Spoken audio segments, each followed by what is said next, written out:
നിത്യസ്തുതിക്ക് യോഗ്യമായ പരിശുദ്ധ പരമാ ദിവ്യകാരുണ്യത്തിന് നിത്യസ്തുതിക്ക് യോഗ്യമായ പരിശുദ്ധ പരമാ ദിവ്യകാരുണ്യത്തിന് പരിശുദ്ധ അമ്മയോട് ചേർന്ന് നമുക്ക് പ്രാർത്ഥിക്കാം. നന്മ നിറഞ്ഞ മറിയമേ സ്വസ്തി. കർത്താവ് അങ്ങയോട് കൂടെ സ്ത്രീകളിൽ അങ്ങ് അനുഗ്രഹിക്കപ്പെട്ടവളാകുന്നു. അങ്ങയുടെ ദൃഢഫലമായി ഈശോ അനുഗ്രഹിക്കപ്പെട്ടവനാകുന്നു.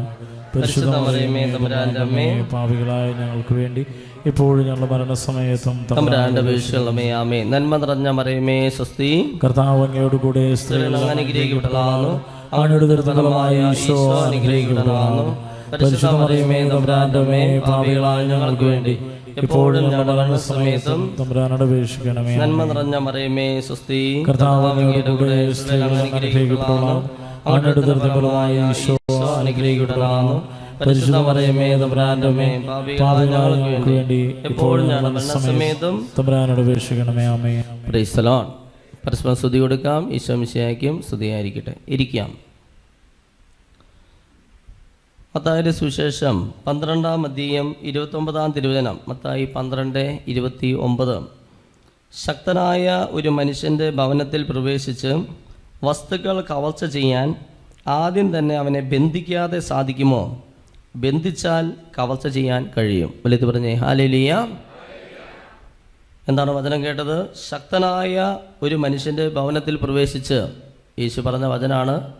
ഈശോ പറയാണ്, ശക്തനായൊരു മനുഷ്യൻ്റെ ഭവനത്തിൽ പ്രവേശിച്ച് വസ്തുക്കൾ കവർച്ച ചെയ്യാൻ ആദ്യം തന്നെ അവനെ ബന്ധിക്കാതെ സാധിക്കുമോ? ബന്ധിച്ചാൽ കവർച്ച ചെയ്യാനായിട്ട് നമുക്ക് സാധിക്കും. വലിയ പറഞ്ഞേ ഹല്ലേലൂയ. സ്നേഹമുള്ളവരെ, ഞാൻ ഓർക്കുകയാണ്, കുറച്ച് നാൾ മുമ്പ് ഈ കൊറോണയ്ക്കിടയിലാണ്. ആ കൊറോണ നാളുകളിൽ ഒരു വ്യക്തി ഇവിടെ, ഒരു ഫാമിലി കടന്നു വരികയാണ്. അവരിവിടെ വന്നു. ഭാര്യയും ഭർത്താവും അവർ 5-6 കുട്ടികളൊക്കെ ഉണ്ട്. അവർ പ്രോ ലൈഫിന് വേണ്ടി നിലകൊള്ളുന്ന ഒരു കുടുംബമാണ്. അതായത് നല്ല പ്രാർത്ഥനക്കാരായിട്ടുള്ളൊരു കുടുംബമാണ്. അവരിവിടെ വന്നത് മുഴുവനും അവർ പറഞ്ഞ വിഷമം ഇതാണ്: അച്ഛൻ, ഞങ്ങൾ എല്ലാ ദിവസവും വിശുദ്ധ കുർബാന മുടങ്ങാതെ കാണും, ഒത്തിരിയേറെ ജപമാല ചൊല്ലിയൊക്കെ പ്രാർത്ഥിക്കും, ഭാര്യയും ഭർത്താവ് അത്രയും ഐക്യമാണ്, സ്നേഹമാണ്, അങ്ങനെ ദൈവകൽപ്പനകളൊക്കെ പാലിച്ച് അത്രയും ദൈവത്തോട് വിശ്വസ്തത കാണിച്ച് അതുപോലൊരു മാതൃക ജീവിതം നയിക്കുന്ന ഒരു കുടുംബമാണ്. എന്നിട്ടും ഞങ്ങളുടെ ജീവിതത്തിൽ ഒത്തിരിയേറെ ഒന്നിനു പുറകെ ഒന്നായിട്ട് പല പല പ്രതിസന്ധികൾ, പ്രശ്നങ്ങളിലൂടെ ഞങ്ങൾ കടന്നു പോവുകയാണ്. എന്താണെന്ന് മനസ്സിലാവുന്നില്ല. ഇങ്ങനെ ഒന്നിനു പുറകെ ഒന്നായിട്ടിങ്ങനെ വന്നുകൊണ്ടിരിക്കുകയാണ്. ഇതാണ് അവരുടെ വിഷമം. അതുകൊണ്ടാണ് ഞങ്ങൾ ഇത്രയും ദൂരേക്ക് 3-4 മണിക്കൂർ യാത്ര ചെയ്ത് അവർ ഈ സെൻ്ററിനെ പറ്റി അറിഞ്ഞ് വന്നിരിക്കുകയാണ്. എന്തുകൊണ്ടാണ് ഇങ്ങനെ വന്നുകൊണ്ടിരിക്കുന്നത്? ഞങ്ങളിനി എന്താണ് ചെയ്യേണ്ടത്, ഏത് രീതിയിലാണ് പ്രാർത്ഥിക്കേണ്ടത്, ഇതൊന്നും അറിയാതെയാണ് അവർ വരിക. അപ്പോൾ ഇവരൊരു ശുശ്രൂഷകനാണ്, പല സ്ഥലത്ത് പോയി ഇവർ ടോക്ക് പറയുന്നവരാണ്. അങ്ങനെ ദൈവത്തെ മറ്റുള്ളവരുടെ മുമ്പിൽ ഈശോയെ സാക്ഷ്യപ്പെടുത്തിയൊക്കെ ജീവിക്കുന്ന ഒരു ഭാര്യയും ഭർത്താവും മക്കളുമാണ്. ഞാൻ പറഞ്ഞല്ലോ 5-6 കുട്ടികളൊക്കെ ഉണ്ട്. അങ്ങനെ എല്ലാവരുടെ കയ്യിൽ ബൈബിളാണ്. കുട്ടികളുടെ കയ്യിൽ, വായിക്കാറിയുന്നവരുടെ കയ്യിലൊക്കെ ബൈബിളുണ്ട്. അപ്പോൾ ഇവരെ മുന്നിലിരുത്തി, ഇവരുടെ പ്രതിസന്ധി വലിയൊരു പ്രതിസന്ധിയാണല്ലോ, ഇതിനെ സമർപ്പിച്ച് ഞാൻ ഇങ്ങനെ മൗനമായി ഇങ്ങനെ കണ്ണടച്ച്, കർത്താവ് എന്താണ് ഇങ്ങനെ അസ്വസ്ഥത വരാൻ കാരണം, ഇങ്ങനെ സമർപ്പിച്ച് ഇങ്ങനെ ഇവരിങ്ങനെ സൈലൻ്റായിട്ടിരിക്കുന്നു. ഞാനിങ്ങനെ കണ്ണടച്ച് സൈലൻ്റായി ഇങ്ങനെ പ്രാർത്ഥിച്ചുകൊണ്ടിരിക്കുമ്പോൾ ഒരു ദൈവസ്വരം ചെവിയിൽ വന്ന് പതിക്കുകയാണ്. ആ ദൈവ ശബ്ദം ഇതായിരുന്നു: ബന്ധന പ്രാർത്ഥന ചൊല്ലണം. വലത്തി പറഞ്ഞേ ഹല്ലേലൂയ. ഞാൻ ചിരിച്ചുകൊണ്ട് കണ്ണു തുറന്നു. ഞാൻ കണ്ണു തുറന്ന് പറഞ്ഞു, നിങ്ങൾ ഇന്ന പ്രാർത്ഥനകളൊക്കെ ചെല്ലാറുണ്ട്? അവർ പറഞ്ഞു, ഉവ്വച്ച, ഞങ്ങൾ എല്ലാ പ്രാർത്ഥനയും ചെല്ലാറുണ്ട്, കുർബാനയ്ക്ക് പോകാറുണ്ട്, ജപമാല ചെല്ലാറുണ്ട്, അല്ലെങ്കിൽ എന്താ പറയുക, അങ്ങനെ ചെയ്യാവുന്ന പ്രാർത്ഥനകളൊക്കെ അറിയാവുന്നതൊക്കെ ഞങ്ങൾ ചെയ്യുന്നുണ്ട്. ഞാൻ പറഞ്ഞു, നിങ്ങൾ ചൊല്ലാത്തൊരു പ്രാർത്ഥനയുണ്ട്. ഇവരിങ്ങനെ ആകാംക്ഷയോടെ നോക്കിയിരിക്കുകയാണ്. എന്താണോ അച്ഛൻ ഞങ്ങൾ ചെല്ലാത്ത പ്രാർത്ഥന ഏതാണാവോ? ഞാൻ പറഞ്ഞു, നിങ്ങൾ ചെല്ലാത്ത പ്രാർത്ഥന ഇതാണ്: നിങ്ങളൊരിക്കലും ബന്ധന പ്രാർത്ഥന ചെല്ലാറില്ല. മനസ്സിലായോ? എടുത്തു കഴിക്കുക. അവർ പറഞ്ഞു, അത് ശരിയാണ് അച്ഛാ, ഞങ്ങൾ ഒരിക്കലും ഞങ്ങളുടെ പ്രാർത്ഥന ലൈഫിൽ, ജീവിതത്തിൽ ഒരിക്കലും ബന്ധന പ്രാർത്ഥന കൂട്ടിച്ചേർത്തിട്ടില്ല. വലിയത് പറഞ്ഞേ ഹല്ലേലൂയ. അപ്പോൾ ഞാൻ ഈ സെൻറ്ററിൽ വന്നതിന് ശേഷമാണ് കർത്താവ് ഈ ഒരു വെളിപ്പെടുത്തൽ കൂടുതലായിട്ട് എനിക്ക് തന്നുകൊണ്ടിരിക്കുക. അത് മറ്റൊന്നല്ല, ബന്ധന പ്രാർത്ഥന ചെല്ലണം. മനസ്സിലായോ? അത് നമ്മൾ നിസ്സാരമായിട്ട് കരുതരുത്. ജപമാല ചൊല്ലിക്കോ, വചനം വായിച്ചോ, കുരിശിൻ്റെ വഴി ചൊല്ലിക്കോ, എല്ലാം ചെയ്ത്, ഇതൊക്കെ കുരിശിൻ്റെ വഴി തന്നെ ഒരു ബന്ധന പ്രാർത്ഥനയാണ്. അതിലൊക്കെ ഉപരിയായിട്ട് ബന്ധന പ്രാർത്ഥന എന്ന് പറഞ്ഞാൽ പിശാചിനെ യേശുവിൻ്റെ നാമത്തിൽ ഇറങ്ങിപ്പോടാ പിശാചെ, ഇങ്ങനെ പറഞ്ഞ് നമ്മൾ ബന്ധിച്ച് പ്രാർത്ഥിക്കണം. ഇങ്ങനെ പ്രാർത്ഥിച്ചില്ലെങ്കിൽ ഇവൻ പോകില്ല. നമ്മുടെ ഒരു ചിന്താഗതി ഇതാണ്: നമ്മൾ പിശാചിനെ മൈൻഡ് ചെയ്തില്ലെങ്കിൽ പിശാച് തന്നെ ഇറങ്ങിപ്പോകും. അങ്ങനെ ആരെങ്കിലും ചിന്തിച്ചിരിക്കുന്നുണ്ടെങ്കിൽ അത് ഒരിക്കലും സംഭവിക്കില്ല. നമ്മൾ മൈൻഡ് ചെയ്തില്ലെങ്കിൽ ഇറങ്ങിപ്പോണ ആളല്ല പിശാച്. വല്ലത് പറഞ്ഞേ ഹല്ലേലൂയ. നമ്മൾ അവനെ മൈൻഡ് ചെയ്യുന്നില്ലെങ്കിൽ അവൻ എപ്പോഴും നമ്മുടെ കൂടെ ഉണ്ടായിരിക്കും. നമ്മൾ അവനെ മൈൻഡ് ചെയ്തുകൊണ്ട് തന്നെ ഇറങ്ങിപ്പോടാ ഇവിടെ നിന്ന് പറയാതെ, ഈ വീട്ടിൽ നിന്ന് ഇറങ്ങിപ്പോടാ, അല്ലെങ്കിൽ എന്നിൽ നിന്ന് ഇറങ്ങിപ്പോടാ, യേശുവിൻ്റെ നാമത്തിൽ ഞാൻ നിന്നെ കൽപ്പിക്കുന്നു, ഇങ്ങനെ പറയാതെ പിശാച് ഒരിക്കലും നമ്മിൽ നിന്നോ നമ്മുടെ കുടുംബത്തിൽ നിന്നോ ആ വ്യക്തിയിൽ നിന്നോ ഇറങ്ങിപ്പോകില്ല. സ്നേഹമുള്ളവരെ, ഇതിൻ്റെ പ്രാധാന്യം മനസ്സിലാക്കണമെങ്കിൽ മത്തായിയുടെ സുവിശേഷത്തിൽ കർത്താവ് പഠിപ്പിച്ച ഒരു ചെറിയൊരു പ്രാർത്ഥന, അതേത് പ്രാർത്ഥനയാണ് കർത്താവ് പഠിപ്പിച്ച ഒരേ ഒരു പ്രാർത്ഥന? സ്വർഗസ്വനായ ഞങ്ങളുടെ പിതാവേ എന്നുള്ള പ്രാർത്ഥന. മത്തായിയുടെ സുവിശേഷം 6-ാം അധ്യായം 9 മുതലുള്ള തിരുവചനം യേശു പഠിപ്പിച്ച പ്രാർത്ഥന. നിങ്ങൾ ഇപ്രകാരം പ്രാർത്ഥിക്കുവിൻ. എന്നിട്ട് യേശു പഠിപ്പിച്ചു, സ്വർഗസ്വനായ ഞങ്ങളുടെ പിതാവേ, അങ്ങയുടെ നാമം പൂജിതമാകണമേ, അങ്ങയുടെ രാജ്യം വരണമേ, അങ്ങയുടെ ഹിതം സ്വർഗത്തിലെ പോലെ ഭൂമിയിലുമാകണമേ, അന്നു വേണ്ട ആഹാരം ഇന്ന് ഞങ്ങൾക്ക് നൽകണമേ, ഞങ്ങളുടെ കടക്കാരോട് ഞങ്ങൾ ക്ഷമിച്ചതുപോലെ ഞങ്ങളുടെ കടങ്ങൾ ഞങ്ങളോടും ക്ഷമിക്കണമേ. അടുത്ത ശ്രദ്ധിച്ചോ, ഞങ്ങളെ പ്രലോഭനത്തിൽ ഉൾപ്പെടുത്തരുതേ, തിന്മയിൽ നിന്ന് ഞങ്ങളെ രക്ഷിക്കണമേ. വല്ലത് പറഞ്ഞേ ഹല്ലേലൂയ. യേശു പഠിപ്പിച്ചൊരു ചെറിയൊരു പ്രാർത്ഥന, ഒരു കൊച്ചു പ്രാർത്ഥനയാണ്, 5-6 വാക്യങ്ങളോ ഉള്ളോ, സെൻറ്റൻസ് ഉള്ളോ. അതിലൊരു വാക്യം എന്താണ്, എന്ത് രീതിയിൽ എന്ത് പ്രാർത്ഥിക്കാനാണ് ഈശോ പഠിപ്പിച്ചത്? പ്രലോഭനത്തിൽ ഞങ്ങളെ ഉൾപ്പെടുത്തരുതേ, തിന്മയിൽ നിന്ന് ഞങ്ങളെ രക്ഷിക്കണേ. കണ്ടോ? അപ്പം തിന്മ എന്ന് ഉദ്ദേശിക്കുന്നത് എന്താണ്? ബൈബിളുള്ളവർ കാണാം, അതിൻ്റെ അടിയിൽ ഒരു ഫൂട്ട് നോട്ട് കൊടുത്തിട്ടുണ്ട്. ഫൂട്ട് നോട്ട്, തിന്മ എന്ന് വെച്ചാൽ എന്താ എഴുതി വെച്ചിരിക്കുന്നത്? 6:13. തിന്മയിൽ നിന്ന് ഗ്രീക്ക് മൂലപദം എന്താണെന്നറിയോ? ദുഷ്ടനിൽ നിന്ന് എന്ന് തർജ്ജമ ചെയ്യാം. വല്ലത് പറഞ്ഞേ ഹല്ലേലൂയ. തിന്മയിൽ നിന്ന് എന്ന് വെച്ചാൽ ആരിൽ നിന്നാണെന്നാണ് ഈശോ ഉദ്ദേശിച്ചത്? ദുഷ്ടനിൽ നിന്ന്. മനസ്സിലായോ? തിന്മയിൽ നിന്ന് വെച്ചിട്ടുണ്ടെങ്കിൽ ദുഷ്ടനിൽ നിന്ന് ഞങ്ങളെ രക്ഷിക്കണേ, പിശാചിൽ നിന്ന് അപ്പോൾ പിശാചിൽ നിന്ന് ഞങ്ങളെ രക്ഷിക്കണേ എന്ന് നമ്മൾ എല്ലാ ദിവസവും പ്രാർത്ഥിക്കണം. മനസ്സിലായോ? കാരണം എന്താ? ഈ പിശാചിൻ്റെ ശക്തനായ ഒരു മനുഷ്യൻ്റെ ഭവനത്തിൽ പ്രവേശിച്ച്, ആരാ ശക്തനായ മനുഷ്യൻ? പിശാച്. മനസ്സിലായോ? ഈ പിശാച് ശക്തനാണ്. പിശാചിൻ്റെ പ്രലോഭനങ്ങളെ നമുക്ക് ഒരിക്കലും നമ്മുടെ സ്വന്തം കഴിവുകൊണ്ട് തോൽപ്പിക്കാൻ പറ്റില്ല. മനസ്സിലായിക്കോ കേട്ടോ? പിശാചിൻ്റെ പ്രലോഭനങ്ങളെ, പിശാച് കൊണ്ടുവരുന്ന പ്രലോഭനങ്ങളെ, പരീക്ഷണങ്ങളെ ഒരിക്കലും ഒരു വ്യക്തിക്ക് സ്വന്തം കഴിവ് കൊണ്ട് തോൽപ്പിക്കാനായിട്ട് സാധിക്കില്ല. അവൻ ശക്തനായവനാണ്. മനസ്സിലായോ? അതുകൊണ്ട് തന്നെ നമുക്ക് ഈ ദൈവത്തിൻ്റെ സഹായം ആവശ്യമുണ്ട് ഇവനെ തോൽപ്പിക്കണമെങ്കിൽ.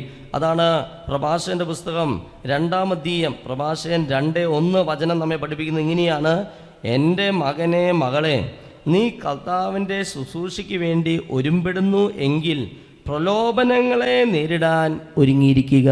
ഉള്ളത് പറഞ്ഞേ ഹല്ലേലൂയ. അപ്പോൾ കർത്താവിൻ്റെ ശുശ്രൂഷ ചെയ്യുന്നവരാരെങ്കിലും ഈ കൂട്ടത്തിലുണ്ടോ എന്ന് ആലോചിച്ച് നോക്കിക്കോ. കർത്താവിൻ്റെ ശുശ്രൂഷ ചെയ്യുന്നവരാരെങ്കിലും ഉണ്ടോ? കർത്താവിൻ്റെ ശുശ്രൂഷ ചെയ്യാൻ ഒരുമ്പെടുന്നവരാരെങ്കിലും ഉണ്ടോ? അവർക്കൊക്കെ എന്ത് വരും എന്നാണ് കർത്താവ് പറയുക? പ്രലോഭനങ്ങൾ വരും. പ്രലോഭകൻ. ആരാ പ്രലോഭകൻ? നമ്മൾ നേരത്തെ കണ്ടു. ഈശോ പറഞ്ഞു, പ്രലോഭനത്തിൽ ഞങ്ങളെ ഉൾപ്പെടുത്തരുതേ, ദുഷ്ടനിൽ നിന്ന് ഞങ്ങളെ രക്ഷിക്കണം. അപ്പോൾ ആരീ പ്രലോഭകൻ? പിശാച്. അല്ലേ പറഞ്ഞേ ഹല്ലേലൂയ. അപ്പം ദൈവ ശുശ്രൂഷ ചെയ്യുന്നവർക്കൊക്കെ പ്രലോഭകൻ്റെ പ്രലോഭനം ഉണ്ടാവും. തട്ടിപ്പും വെട്ടിപ്പും ഈ തട്ടലും മുട്ടലും ഓടലും ചാടലും പിശാചിൻ്റെ ശല്യപ്പെടുത്തലുകൾ, പ്രത്യേകിച്ച് നമ്മൾ ദൈവ ശുശ്രൂഷ ചെയ്യാനായിട്ട് ഇറങ്ങുമ്പോൾ നമ്മുടെ ജീവിതത്തിൽ പല വിധത്തിലുണ്ടാവും. വലുതുണ്ടാവും, ചെറുതുണ്ടാവും, വ്യക്തിപരമായ ജീവിതത്തിലുണ്ടാവും.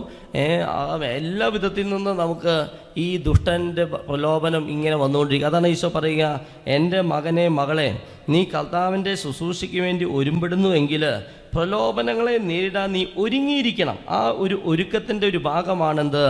നീ നിൻ്റെ ജീവിതത്തിൽ ചൊല്ലേണ്ട ഒരു പ്രധാനപ്പെട്ട ഒരു പ്രാർത്ഥനയാണ് ബന്ധന പ്രാർത്ഥന. മനസ്സിലായോ? വല്ലത് പറഞ്ഞേ ഹല്ലേലൂയ. ഇപ്പോൾ ഇവിടെ നമ്മുടെ ബേബി ചേട്ടൊന്ന് വാർത്തയിലേക്ക് വരാം. അദ്ദേഹം ഇവിടെ ധ്യാനിച്ചു പോയ ഒരു സഹോദരനാണ്. അദ്ദേഹത്തിൻ്റെ പേര് ബേബി. അദ്ദേഹം തൃശ്ശൂരിൽ നിന്നാണ് വരിക. അദ്ദേഹത്തിൻ്റെ ഒരു സാക്ഷ്യം നമുക്ക് കേൾക്കാം. അദ്ദേഹം ഒരിക്കലും ഇവിടെ ആൾത്താരിൽ നിന്ന് സാക്ഷ്യപ്പെടുത്തിയിട്ടുള്ള ഒരു കാര്യമാണ് ഇപ്പോൾ വീണ്ടും നിങ്ങളുടെ മുമ്പിൽ ഒന്ന് സാക്ഷ്യപ്പെടുത്തുക. നിങ്ങൾ അതിൻ്റെ ഒരു പ്രാധാന്യം ഒന്ന് മനസ്സിലാക്കാൻ വേണ്ടിയിട്ടാണ് അച്ഛൻ പറയുക, ബന്ധന പ്രാർത്ഥനയുടെ പ്രാധാന്യം. അദ്ദേഹം എങ്ങനെയായിരുന്നു ഇവിടെ ധ്യാനിക്കാൻ താമസമുള്ള ധ്യാനത്തിന് വന്നത്? അപ്പോഴത്തെ അദ്ദേഹത്തിൻ്റെ അവസ്ഥ എന്തായിരുന്നു? പിന്നീട് എന്താണ് സംഭവിച്ചത്? എന്താണ് അങ്ങനെ സംഭവിക്കാൻ മാത്രം അദ്ദേഹത്തിൻ്റെ ജീവിതത്തിൽ ചെയ്തത്? ആ കാര്യം നമുക്ക് ഒന്ന് കേൾക്കാം. സ്നേഹമുള്ളവരെ, അച്ഛൻ ഇത് പറയാൻ കാരണം, ഇന്ന് ഈ ശുശ്രൂഷയ്ക്ക് വേണ്ടി പ്രാർത്ഥിച്ചൊരുങ്ങുമ്പോൾ കർത്താവ് തന്ന വ്യക്തമായ സന്ദേശമാണ് പിശാചിൻ്റെ ആക്രമണമുള്ള ചില കുടുംബങ്ങൾ ഈ സമൂഹത്തിൽ ഇരിക്കുന്നുണ്ട്.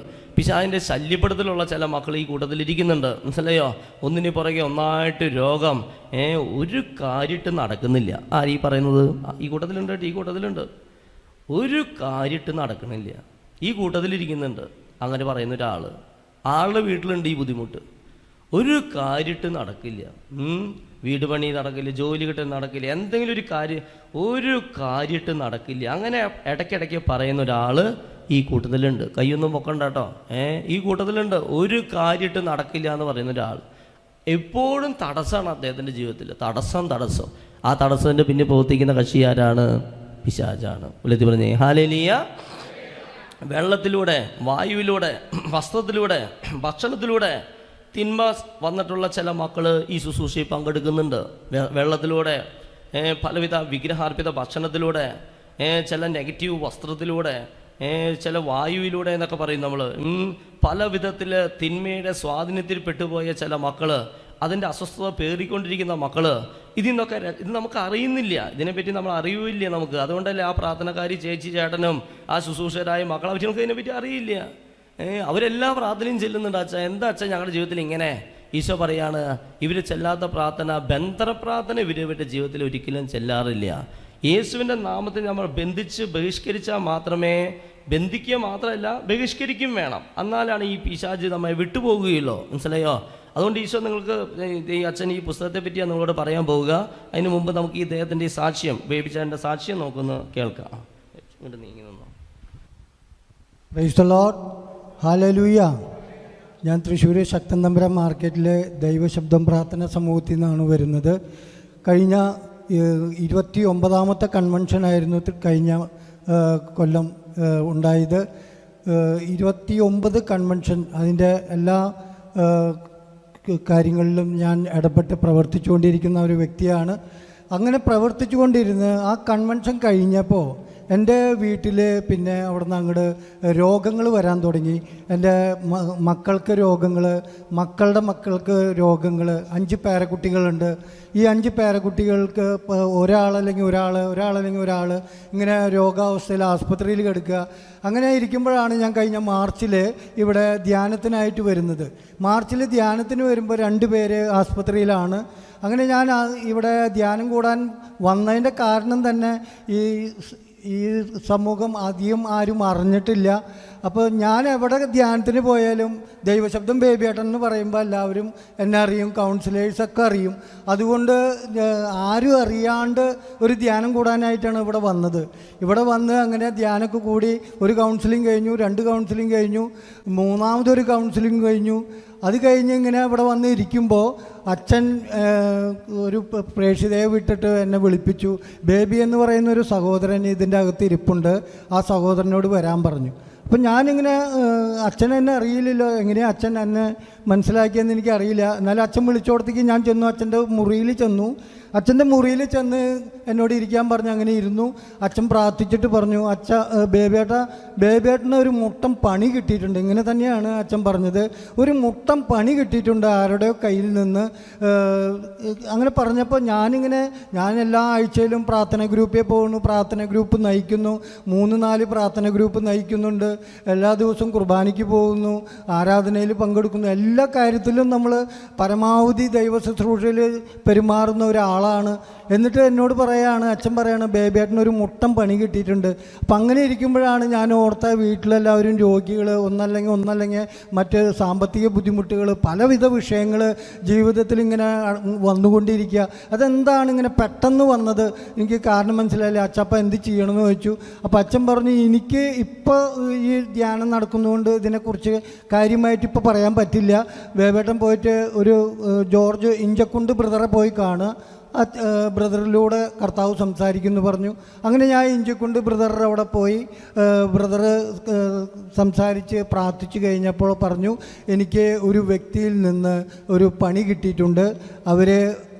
കാരണം ഞാൻ ആത്മീയമായിട്ട് വളർന്നൊരു വ്യക്തിയായതുകൊണ്ട് ആ സമൂഹത്തിലേക്ക് എന്നെ പറിച്ചു നടാനായിട്ട് അവരാഗ്രഹിച്ചുകൊണ്ട് ബേബേട്ടനെ ഈ ദൈവശബ്ദം ഗ്രൂപ്പിൽ നിന്ന് അടർത്തിയെടുക്കാനായിട്ട് ഒരു ടീം പരിശ്രമിച്ചുകൊണ്ടിരിക്കുന്നു. അതിനുവേണ്ടി അവർ തന്നിട്ടുള്ള ഒരു പണിയാണ്.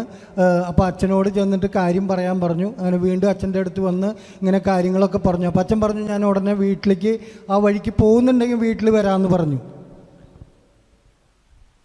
അങ്ങനെ അച്ഛൻ വീട്ടിലൊരു ദിവസം അച്ഛൻ വന്നു. അച്ഛൻ വന്ന് പ്രാർത്ഥിച്ചിട്ട് അച്ഛൻ പറഞ്ഞു, വെഞ്ചിരിച്ച ഒരു കല്ലുപ്പിൻ്റെ ഒരു പാക്കറ്റ് എടുത്തിട്ട് വെഞ്ചിരിച്ചു. ആ വെഞ്ചിരിച്ചിട്ട് പറഞ്ഞു, സാത്താനെ കല്ല് എറിയുന്നത് പോലെ വേണം ഈ ഉപ്പ് ഈ എറിയാനായിട്ട്. വീടിൻ്റെ ചുറ്റും നടന്ന് ഈ ഉപ്പ് ശക്തമായിട്ട് എറിയണമെന്ന് പറഞ്ഞു. അങ്ങനെ വിശ്വാസ പ്രമാണം ചൊല്ലിക്കൊണ്ട് ശക്തമായിട്ട് ഈ ഉപ്പെടുത്ത് ഞാൻ വീടിൻ്റെ ചുറ്റും എറിഞ്ഞു. എൻ്റെ വീട്ടിലെ എല്ലാ ഭാഗത്തും വെഞ്ചിരിച്ചു. അങ്ങനെ അച്ഛൻ ആ പ്രാർത്ഥന കഴിഞ്ഞ വഴി എൻ്റെ വീട്ടിലെ വലിയ ശാന്തത കടന്നു വന്നു. ആ ഉപ്പ് എറിഞ്ഞ പിന്നെ സകല സാത്താനും എൻ്റെ കുടുംബത്തിൽ നിന്ന് ഇറങ്ങിപ്പോയി. എന്നിൽ നിലനിന്നിരുന്ന എല്ലാ അസ്വസ്ഥതകളും നീക്കം ചെയ്തു. അതുപോലെ തന്നെ ഇവിടുന്ന് തന്ന തേൻ, ഇപ്പം ഇന്നലെ രാത്രി എൻ്റെ 5 വയസ്സുള്ള കൊച്ചുമോൻ വയറുവേദന എടുത്തപ്പോൾ ഞാൻ പറഞ്ഞു, നമുക്കിവിടെ തേനുണ്ട്, തേൻ കഴിച്ചാൽ മാറിപ്പോക്കോളൂ എന്ന് പറഞ്ഞു. അപ്പോൾ അവന് തേൻ കൊടുത്തു, ഒരു സ്പൂൺ തേൻ കൊടുത്ത് ഞാൻ പ്രാർത്ഥിച്ച് ആ തേൻ കൊടുത്തു കഴിഞ്ഞപ്പോൾ അവൻ്റെ വയറുവേദന മാറി. അപ്പം തന്നെ അവൻ എന്നോട് കിടക്കുമ്പോൾ സ്വകാര്യത്തിൽ എൻ്റെ ചെവിട്ടിൽ 5 വയസ്സുള്ളോ അവൻ പറയാണ്, അപ്പച്ചാ ഈ തേനിൽ യേശുണ്ട് അല്ലേ, ഈ തേനിൽ യേശുണ്ട്, എൻ്റെ വയറുവേദന മാറി അപ്പച്ചാ, തേനിൽ യേശുണ്ട് എന്നുള്ളത്. ഞാൻ അതിനു മുമ്പ് 2-3 കുട്ടികൾക്ക് കൊടുത്തിട്ടുണ്ട്, അവരുടെ മാറിയിട്ടുണ്ട്. പക്ഷേ ഇന്നലെ 5 വയസ്സുള്ള കുട്ടി എൻ്റെ ചെവിട്ടിൽ വന്നിട്ട് പറയാണ്, അപ്പച്ചാ എൻ്റെ വയറുവേദന മാറി. അപ്പം അപ്പച്ചാ തേനിലും യേശു ഉണ്ടല്ലേ എന്ന്. Price the Lord, hallelujah.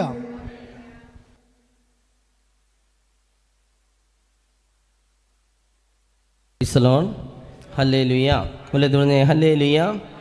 നമ്മളൊരു ബേബേട്ടിൻ്റെ സാക്ഷ്യം നമ്മൾ കേട്ടല്ലോ. ഇതൊരു ഭയങ്കര ഒരു ദൈവാനുഭവമാണ്. നിങ്ങൾക്കൊരു അനുഭവം ആയിക്കോട്ടെ എന്ന് എഴുതിയിട്ടാണ്. ബേബേട്ടൻ എന്ന് വരുന്ന എനിക്ക് അറിയില്ലായിരുന്നു. ഞാൻ പുറത്തേക്ക് ഇറങ്ങിയപ്പോൾ അദ്ദേഹം അവിടെ നിൽക്കുകയാണ്. അപ്പം ഞാൻ അദ്ദേഹത്തോട് അപ്പോൾ പറയാൻ ഒന്ന് വന്ന് എല്ലാവരുടെ മുമ്പിൽ അച്ഛൻ പറയുന്നതൊക്കെ നല്ലത് ബേബി ചേട്ടൻ തന്നെ പറയുന്നതായിരിക്കും.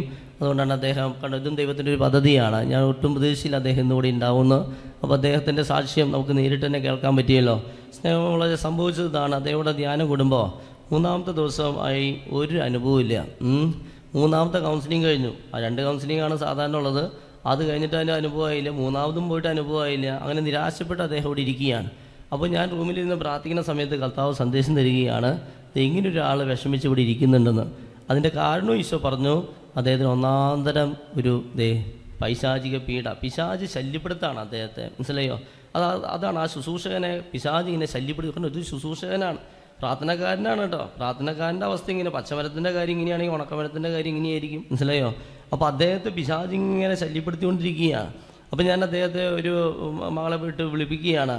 കയറിപ്പോൾ തന്നെ ചോദിച്ചു, ഒന്നാന്തരം പണി കിട്ടിയിട്ടാണല്ലോ ചേട്ടൻ വന്നിരിക്കുക. അദ്ദേഹം സങ്കടപ്പെടാൻ തുടങ്ങി. അദ്ദേഹം പറഞ്ഞാൽ, അതെ അച്ഛാ, വീട്ടിലെല്ലാവരും രോഗികളാണ്. ഇടയ്ക്കിടയ്ക്ക് രോഗം വന്ന ഹോസ്പിറ്റലിൽ പോകാൻ മാത്രമല്ല അഡ്മിറ്റാണ്. ഇപ്പോൾ 2 പേര് അഡ്മിറ്റായിട്ടാണ് ഞങ്ങളിവിടെ, ഞാൻ എൻ്റെ മോനും കൂടെ വന്നിരിക്കുക. മോനാണെങ്കിൽ ജോലി പോയി, സാമ്പത്തികം അതുപോലെ ബുദ്ധിമുട്ട്. എന്താണെന്ന് ഞങ്ങൾക്ക് മനസ്സിലാവുന്നില്ല. എല്ലാം ചെയ്യുന്നുണ്ട്, പ്രാർത്ഥിക്കുന്നുണ്ട്, ഒക്കെയുണ്ട്. അങ്ങനെ വിശ്വാസത്തമ്മ കയറി പിടിക്കുകയാണ് പിശാച്. മനസ്സിലായോ? അവസാനം ശുശ്രൂഷകരുടെ വിശ്വാസത്തമ്മ പിശാച് കയറി പിടിക്കും. കാരണം ഇതാണ്, ബന്ധന പ്രാർത്ഥന ചെല്ലില്ലെങ്കിൽ അതാണ് സംഭവിക്കുക. പിശാചിനെ നമ്മൾ ബന്ധിക്കണം. അപ്പോൾ ഈ സഹോദരനോട് ഞാൻ പറഞ്ഞു, അപ്പോൾ ഞാൻ അദ്ദേഹത്തോട് പറഞ്ഞു, അപ്പം തന്നെ പറഞ്ഞതാ, ചേട്ടൻ ഒന്നും പേടിക്കേണ്ടതില്ല, ഇപ്പം ചെയ്യേണ്ടത് ഇതാണ്. അച്ഛൻ പിന്നീട് എപ്പോഴെങ്കിലും വന്ന് വെഞ്ചരിച്ച് തരാം. ഇപ്പം ചേട്ടൻ ചെയ്യേണ്ടത് ഈ ധ്യാനം കഴിഞ്ഞാൽ വീട്ടിൽ പോവുക, ഒരു പാക്കറ്റ് കല്ലുപ്പ്, ഇവിടുന്ന് വെഞ്ചരിച്ച കല്ലുപ്പ് വാങ്ങിക്കൊണ്ട് പോവുക, ഹന്നാവെള്ളം കൊണ്ടുപോവുക. അത് വെഞ്ചരിച്ച് ബന്ധന പ്രാർത്ഥന ചെല്ലാം. വീടിന് ചുറ്റും ഹന്നാവളം തെളിച്ച് ശക്തമായ രീതിയിൽ ഈ കല്ലുപ്പ് വിതറിയിടാം. ഇങ്ങനെ ശക്തമായ രീതിയിൽ ഇങ്ങനെ വീക്കി വീടിന് ചുറ്റും പരിസരത്തും പറമ്പിലൊക്കെ കിണറ്റിലൊക്കെ കോഴിക്കോടിൻ്റെ അവിടെ അല്ലെങ്കിൽ തൊഴുത്തിൻ്റെ അവിടെയൊക്കെ ഈ കല്ലുപ്പ് വിതറിയിടുക, ഹന്നാവളം തെളിക്കുക. അങ്ങനെ എല്ലാ ദിവസവും ബന്ധന പ്രാർത്ഥന ചൊല്ലി പ്രാർത്ഥിച്ചോ, അപ്പോൾ തന്നെ വലിയൊരു മാറ്റം വീട്ടിലുണ്ടാവും. പിന്നീട് സമയം കിട്ടുമ്പോൾ വന്ന് വെഞ്ചരിച്ച് തരാം. അങ്ങനെ അദ്ദേഹം പോയി, അദ്ദേഹം ഈ പറഞ്ഞതുപോലെ ചെയ്തു. മനസ്സിലായോ? അതുപോലെ ചെയ്തു. ഞാൻ പറഞ്ഞു, അത് ആരാ ചെയ്യണേ, എവിടുന്നാ വരണേ, ഇവിടുന്ന് ഈ തിന്മ, അതൊന്നും നമ്മൾ അന്വേഷിക്കേണ്ടതില്ല കേട്ടോ. ആരും അത് അന്വേഷിച്ച് നടക്കേണ്ടതില്ല. ആരിൽ നിന്ന് വന്നു, എന്ത് വന്നു, അങ്ങനെയൊന്നും നോക്കേണ്ട യാതൊരു ആവശ്യമില്ല. എന്തോ തിന്മ വരുന്നെന്ന് തോന്നിക്കഴിഞ്ഞാൽ നമ്മളിങ്ങനെ ബന്ധിക്കുക. ഈശ്വരനാഥ് എവിടുന്നാ വരുന്നതെന്ന് വെച്ചാൽ അവിടേക്ക് അത് തിരിച്ചു പോട്ടെ. മനസ്സിലായോ? ബന്ധിച്ച് ബഹിഷ്കരിക്കുക. പിശാചിനെ നമ്മൾ പിടിക്കുകയല്ല ചെയ്യുക. ചിലരെയും പിശാചിനെ പിടിക്കുകയെന്ന്, പിശാചിനെ പിടിക്കുകയല്ല ചെയ്യുക, പിശാചിനെ ബഹിഷ്കരിക്കുകയാണ് ചെയ്യുക. വലിയ പറഞ്ഞേ ഹല്ലേലൂയ. അപ്പോൾ ഈ സഹോദരൻ പോയി ഇതുപോലെ തന്നെ ചെയ്തു. അപ്പോഴൊന്നും ഞാൻ അദ്ദേഹത്തിൻ്റെ വീട്ടിൽ ചെന്നിട്ടില്ല കേട്ടോ. അദ്ദേഹം പോയി അതുപോലെ അച്ഛൻ പറഞ്ഞതുപോലെ ചെയ്തു. അദ്ദേഹം പറയാം, ധ്യാനം കഴിഞ്ഞ് വീട്ടിൽ ചെല്ലുമ്പോഴേക്കും എല്ലാവരും ഡിസ്ചാർജ് ചെയ്ത് വീട്ടിൽ വന്നിട്ടുണ്ട്. ചെന്ന് ഞങ്ങൾക്ക് വലിയ സമാധാനമായി. ഇപ്പോൾ 2 മാസം കഴിഞ്ഞോ മകന് ജോലി കിട്ടി, വീട് വലിയ സമാധാനമായി. ഈ 2 മാസമായി ധ്യാനം കഴിഞ്ഞിട്ട് ഇവിടുന്ന് പോയിട്ട് പിന്നീട് ആർക്കൊരു ജലദോഷപ്പനി പോലും വന്നിട്ടില്ല, ഒരാൾ പോലും ഹോസ്പിറ്റലിൽ കയറിയിട്ടില്ല. അങ്ങനെ ഒരു അവസ്ഥയിലായിരുന്നു അദ്ദേഹം ഇവിടെ വന്നിട്ട് ആദ്യം സാക്ഷ്യപ്പെടുത്തിയത്. മനസ്സിലായോ? ഇപ്പോൾ വീണ്ടും ഞാൻ അദ്ദേഹത്തെ പിന്നീട് ഞാൻ പോയി വെഞ്ചരിച്ചു. അപ്പോൾ അദ്ദേഹത്തെ ഒന്നുകൂടിയും നിങ്ങളുടെ മുമ്പിൽ ഒരു ബോധ്യം കിട്ടാൻ വേണ്ടി അച്ഛൻ സാക്ഷ്യപ്പെടുത്തിയതാണ്. വലുത് പറഞ്ഞേ ഹല്ലേലൂയ. അതുകൊണ്ട് മനസ്സിലാക്കുക എൻ്റെ പ്രിയ സഹോദരങ്ങളെ, ആ ഒരു ശക്തമായ പ്രേരണയിൽ അച്ഛൻ എഴുതിയൊരു പുസ്തകമാണ് ബന്ധന പ്രാർത്ഥനകൾ എന്നു പേരുള്ള പുസ്തകം.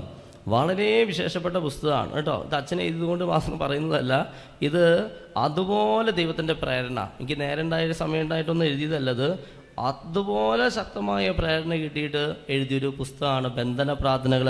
അതിൻ്റെ തുടങ്ങുമ്പോൾ തന്നെ നമുക്ക് കാണാൻ സാധിക്കും ഭൂതോച്ചാടന വസ്തുക്കൾ. എന്താണ് ഭൂതോച്ചാടന വസ്തുക്കൾ? ആ സ്റ്റോളിൻ്റെ ഫ്രണ്ടിൽ എഴുതി വെച്ചിട്ടുണ്ട്. അച്ഛൻ ഒരിക്കലും ഇവിടെ ജസ്റ്റ് ഒന്ന് വായിച്ചു പോയിരുന്നു, ഒരിക്കൽ കൂടി വായിക്കാം, ശ്രദ്ധിച്ചു കേട്ടോ. എന്താണ് ഭൂതോച്ചാടന വസ്തുക്കൾ? ഭൂതോച്ചാടകർ മാത്രമല്ല, ഭൂതോച്ചാടകർ മാത്രമല്ല കേട്ടോ, സാധാരണക്കാർക്കും ചെയ്യാം. സാധാരണ ഉപയോഗിക്കുന്ന വസ്തുക്കൾ, ഭൂതോച്ചാടനത്തിനുള്ള ജലം. ഭൂതോച്ചാടനം എന്ന് വെച്ചാൽ മനസ്സിലായില്ലേ? പിശാചിനെ പുറത്താക്കൽ. അതിന് പിശാചിനെ പുറത്താക്കാൻ ഏതൊക്കെ വസ്തുക്കൾ ഉപയോഗിക്കുക? ശ്രദ്ധിച്ച് കേട്ടോ. 1 ഹന്നാവെള്ളം ഉപയോഗിക്കും, 2 വെഞ്ചിരിച്ച ഒലിവ് ഓയിൽ ഉപയോഗിക്കും, 3 വെഞ്ചിരിച്ച ഉപ്പ് ഉപയോഗിക്കും, 4 കുന്തിരിക്ക് ഉപയോഗിക്കും. മനസ്സിലായോ? പിന്നെ നമുക്കൊരു കാര്യം ഉപയോഗിക്കാവുന്നതാണ് തേൻ. വെഞ്ചിരിച്ച തേൻ വളരെ നല്ലതാണ്. പ്രത്യേകിച്ച് ഈ കൈവിഷമൊക്കെ വയറ്റിൽ പോയിട്ടുണ്ടെങ്കിൽ, അല്ലെങ്കിൽ വിഗ്രഹാർപ്പിത ഭക്ഷണം കഴിച്ചവരൊക്കെ ആണെങ്കിൽ അത് വയറ്റിൽ നിന്നൊക്കെ പോകാൻ, അതിൻ്റെ തിന്മ വിട്ടുപോകാൻ വെഞ്ചിരിച്ച തേൻ കൊടുക്കുന്നത് വളരെ നല്ലതാണ്. വല്ലത് പറഞ്ഞേ ഹല്ലേലൂയ. ഇതിപ്പോൾ ആരെഴുതിയതാണ്? ഈ ഭൂതോച്ചാടന വസ്തുക്കളെ പറ്റി എവിടെ എഴുതിയിരിക്കുന്നതാണെന്നറിയോ? അത് Gabriel Amorth, father Gabriel Amorth, an exorcist for the diocese of Rome. മനസ്സിലായോ? റോമിലെ ഒഫീഷ്യൽ എക്സോസിസ്റ്റ് ആയിരുന്നു ഫാദർ ഗബ്രിയേൽ അമോൾത്ത് എന്ന് പറയുന്ന ഫാദർ. അദ്ദേഹം കുറച്ച് വർഷങ്ങൾക്ക് മുമ്പ് മരിച്ചുപോയി.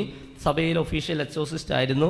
അദ്ദേഹത്തിൻ്റെ ഒരു ഭൂതോച്ചാടകൻ്റെ അനുഭവങ്ങൾ എന്നു പേരുള്ളൊരു പുസ്തകം എല്ലാ ക്രിസ്തീയ സ്റ്റോളുകളിലും നമുക്ക് ലഭ്യമാണ്. അല്ലെങ്കിൽ നിങ്ങളുടെ കയ്യിലുള്ള മൊബൈലിൽ നെറ്റിൽ അടിച്ചു കൊടുക്കുക, ഈ ഫാദർ ഗബ്രിയേൽ അമോൾത്ത് അടിച്ചു കൊടുത്തു കഴിഞ്ഞാൽ തന്നെ ഇദ്ദേഹത്തിൻ്റെ ഫുള്ള് ഡീറ്റെയിൽസ്, അദ്ദേഹത്തിൻ്റെ പുസ്തകം ഇംഗ്ലീഷിൽ അതിൽ കിടക്കുന്നുണ്ട്.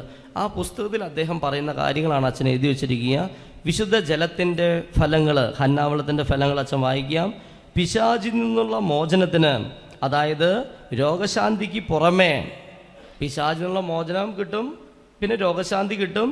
അതിനൊക്കെ പുറമേ ദൈവിക കൃപകളിലുള്ള വർധനവിന് ഇത് സഹായിക്കും. ഒപ്പം തന്നെ വിശ്വാസികൾ ജീവിക്കുന്ന വീടുകൾ, നമ്മൾ താമസിക്കുന്ന സ്ഥലം, വീട് കേട്ടോ, ശ്രദ്ധിച്ചോ, താമസ സ്ഥലങ്ങൾ, മനസ്സിലായോ? ഈ സ്ഥലങ്ങളെ സാത്താൻ്റെ ദുഷ്ടത മൂലമുള്ള തിന്മയുടെ സ്വാധീനത്തിൽ നിന്ന് സംരക്ഷിക്കാൻ വിശുദ്ധ ജലം ഉപകരിക്കും. വലത് പറഞ്ഞേ ഹല്ലേലൂയ. മനസ്സിലായോ? കുറേ പേര് ഇങ്ങനത്തെ വസ്തുക്കളൊന്നും ഉപയോഗിക്കുന്നില്ല. ഭൂതോച്ചാടന വസ്തുക്കൾ എടുത്ത് ഉപയോഗിക്കണം. മനസ്സിലായോ? ഇപ്പോൾ അച്ഛനാവാനായിട്ട് പഠിക്കുന്ന ബ്രദേഴ്സിൻ്റെ ധ്യാനം, ആ ബ്രദേഴ്സിൻ്റെ ധ്യാനം ഇവിടെ നടക്കുമ്പോൾ ഒരു ബ്രദർ കൗൺസിലിങ്ങിനായിട്ട് പ്രാർത്ഥിക്കാൻ എൻ്റെ അടുത്ത് വന്നപ്പോൾ ഈ സഹോദരന് എപ്പോഴും ദുശ്ചിന്തകളാണ്. മനസ്സിലായോ? ചിലരെ കണ്ടിട്ടില്ലേ, ഈ ക്രൂശിത രൂപത്തിലേക്ക് നോക്കാൻ പോലും പറ്റില്ല ചില പെൺകുട്ടികൾക്ക്. ക്രൂശിത രൂപത്തേക്ക് നോക്കുമ്പോൾ കർത്താവായ യേശുവിൻ്റെ സെറ്റ്സാണ് ഓർമ്മ വരിക. ചിലർക്ക് പരിശുദ്ധ അമ്മയെ നോക്കാൻ പറ്റുന്നില്ല, അമ്മയെ നോക്കുമ്പോൾ മാതാവിൻ്റെ സെറ്റ്സാണ് അവർക്ക് ഓർമ്മ വരിക. എല്ലാവരെയും ജഡികമായ ചിന്തകളോടെ മാത്രം, സെറ്റ്സ് മാത്രമുണ്ട് ചിന്തയിൽ. കാരണം ഇവർ കാണുന്നതും കേൾക്കുന്നതും ചിന്തിക്കുന്നതും മുഴുവൻ ഈ സംഭവമാണ്. മനസ്സിലായോ? അങ്ങനെയുള്ളൊരു ഈ മകൻ്റെ പ്രത്യേകത അതാണ്. ആ സഹോദരൻ പറയും, എനിക്ക് പറ്റണില്ല അച്ഛാ, എപ്പോഴും ഈ സ്ത്രീകളെ പറ്റി ഇങ്ങനെ ചിന്ത ഇങ്ങനെ വന്നുകൊണ്ടിരിക്കുകയാണ് ഈ പഠിച്ചുകൊണ്ടിരിക്കുന്ന മകന്. ഈശോ ആ സഹോദരൻ്റെ കൗൺസിലിംഗ് കൊടുത്തപ്പോൾ കർത്താവ് തന്നൊരു സന്ദേശമായിരുന്നു, നീ ഹന്നാവെള്ളം നെറ്റിയിലും കണ്ണിലും ഇങ്ങനെ പുരട്ടുക. ഹന്നാവളം കൊണ്ട് നെറ്റിയിൽ കുരിശടയാളം വരയ്ക്കുക, കണ്ണിലും ഹന്നാവളം പുരട്ടുക. ഇങ്ങനെ നീ പ്രാർത്ഥിച്ച് നോക്കിക്കോ, നിൻ്റെ ഈ ദുശ്ചിന്തകൾ വിട്ടുപോകും. വലുത് പറഞ്ഞേ ഹല്ലേലൂയ. കണ്ടോ?